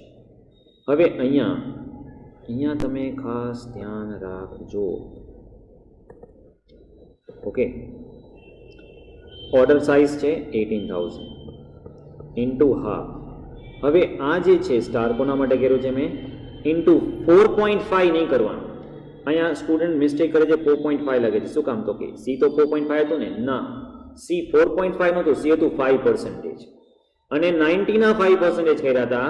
જો પ્રાઇસ ચેન્જ થાય છે તો આપણે એવું એઝ્યુમ કર્યું છે કે carrying cost be variable in proportion to price છે. તો 89.10 ના 5% કરો અને એને મલ્ટીપ્લાય કરો ને ટોટલ કોસ્ટ આપો. Yes, this things you are suppose two consider it. જો પ્રાઇસમાં ડિસ્કાઉન્ટ આવીને ચેન્જ થાય છે, યસ, તો કેરિંગ કોસ્ટ આપણે ચેન્જ, હા, સિવાય કે સમમાં તમને કેરિંગ કોસ્ટ 5 રૂપીઝ આપ્યું છે, ઓકે છે, તો કોઈ પ્રોબ્લેમ નથી. Yes, what is carrying cost? 40095. ચલો મને ટોટલ કોસ્ટ આપો.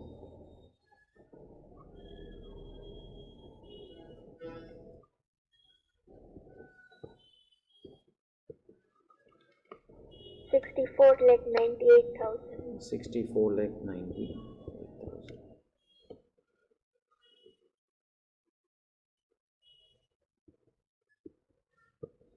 64,57,295. 64,57,295. તો લોવેસ્ટ કોસ્ટ આવશે this one, isn't it? As since total cost is lower in case of 1% quantity discount option, hence discount option લખવાની જરૂર નથી. discount option is better. Okay, always EOQ આવે એવું નથી, ડિસ્કાઉન્ટ આવે તો પછી બી ચેન્જ થઈ શકે છે.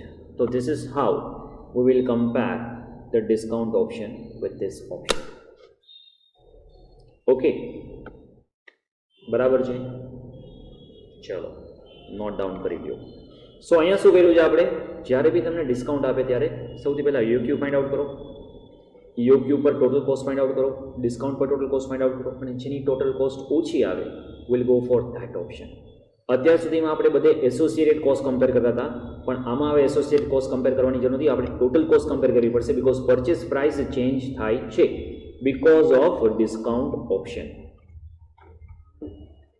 ચાલો નોટ ડાઉન કરી લ્યો.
Okay, now it's time to note down the homework. ચલો, હવે આ એક ચેપ્ટરમાં મેં હોમ અસાઇનમેન્ટ ક્લાસ વર્ક અલગ રાખ્યું છે, બાકી બધા ચેપ્ટરમાં તો એવું કાંઈ ડિફરન્સ નથી રાખ્યો, બરાબર છે. તો આ જે છે ક્લાસ વર્ક છે, ક્લાસ વર્કનો એક્ઝામ્પલ નંબર 6, ક્લાસ વર્કનો એક્ઝામ્પલ નંબર 6 હોમવર્કમાં જેટલું બી હોમવર્ક આવડે એટલું થોડોલી કરીને આવજો, બરાબર છે. અને નેક્સ્ટ લેક્ચરમાં હું ટેલી કરાવીશ, બટ પ્રેક્ટિસ પ્રેક્ટિસ અને પ્રેક્ટિસ. આ પર્ટિક્યુલર કોસ્ટિંગ જે સબ્જેક્ટ છે અથવા કોઈ બી પ્રેક્ટિકલ સબ્જેક્ટ છે એમાં તમે તમારી જાતે જેટલું બી લખશો, જેટલું બી પ્રેક્ટિસ કરશો એ તમને ફોર શ્યોર હેલ્પ આઉટ કરશે. Okay, homework number 6, example number 6. હા, ન્યૂ સિલેબસમાં નવેમ્બર 19માં જ જો આના જેવો સમ તમને પૂછ્યો હતો, એઝ ઇટ ઇઝ બેઠે બેઠા ક્વેશ્ચન્સ પૂછે છે. 7,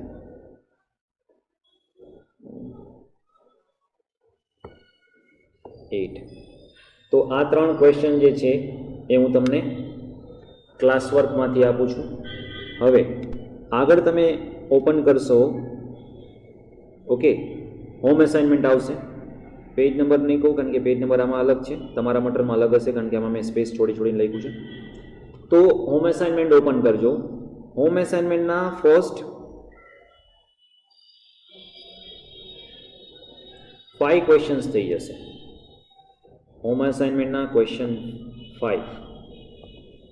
ઓકે, જો આ તમને હું બધા સમ્સ આપું છું એ એમ્પલ ઓફ પ્રેક્ટિસ કરવા માટે હું તમને સમ આપું છું. જો તમારે સ્કોર કરવો હોય પ્રેક્ટિસ કરજો, નહીં આવડે તો હું સોલ્વ કરાવીશ, do not worry. Okay, but જેટલું તમે જાતે કરશો એટલું તમને વધારે ખ્યાલ આવશે. Okay, that's it for today. કાલે આટલું હોમવર્ક કરીને આવજો, then after will go for the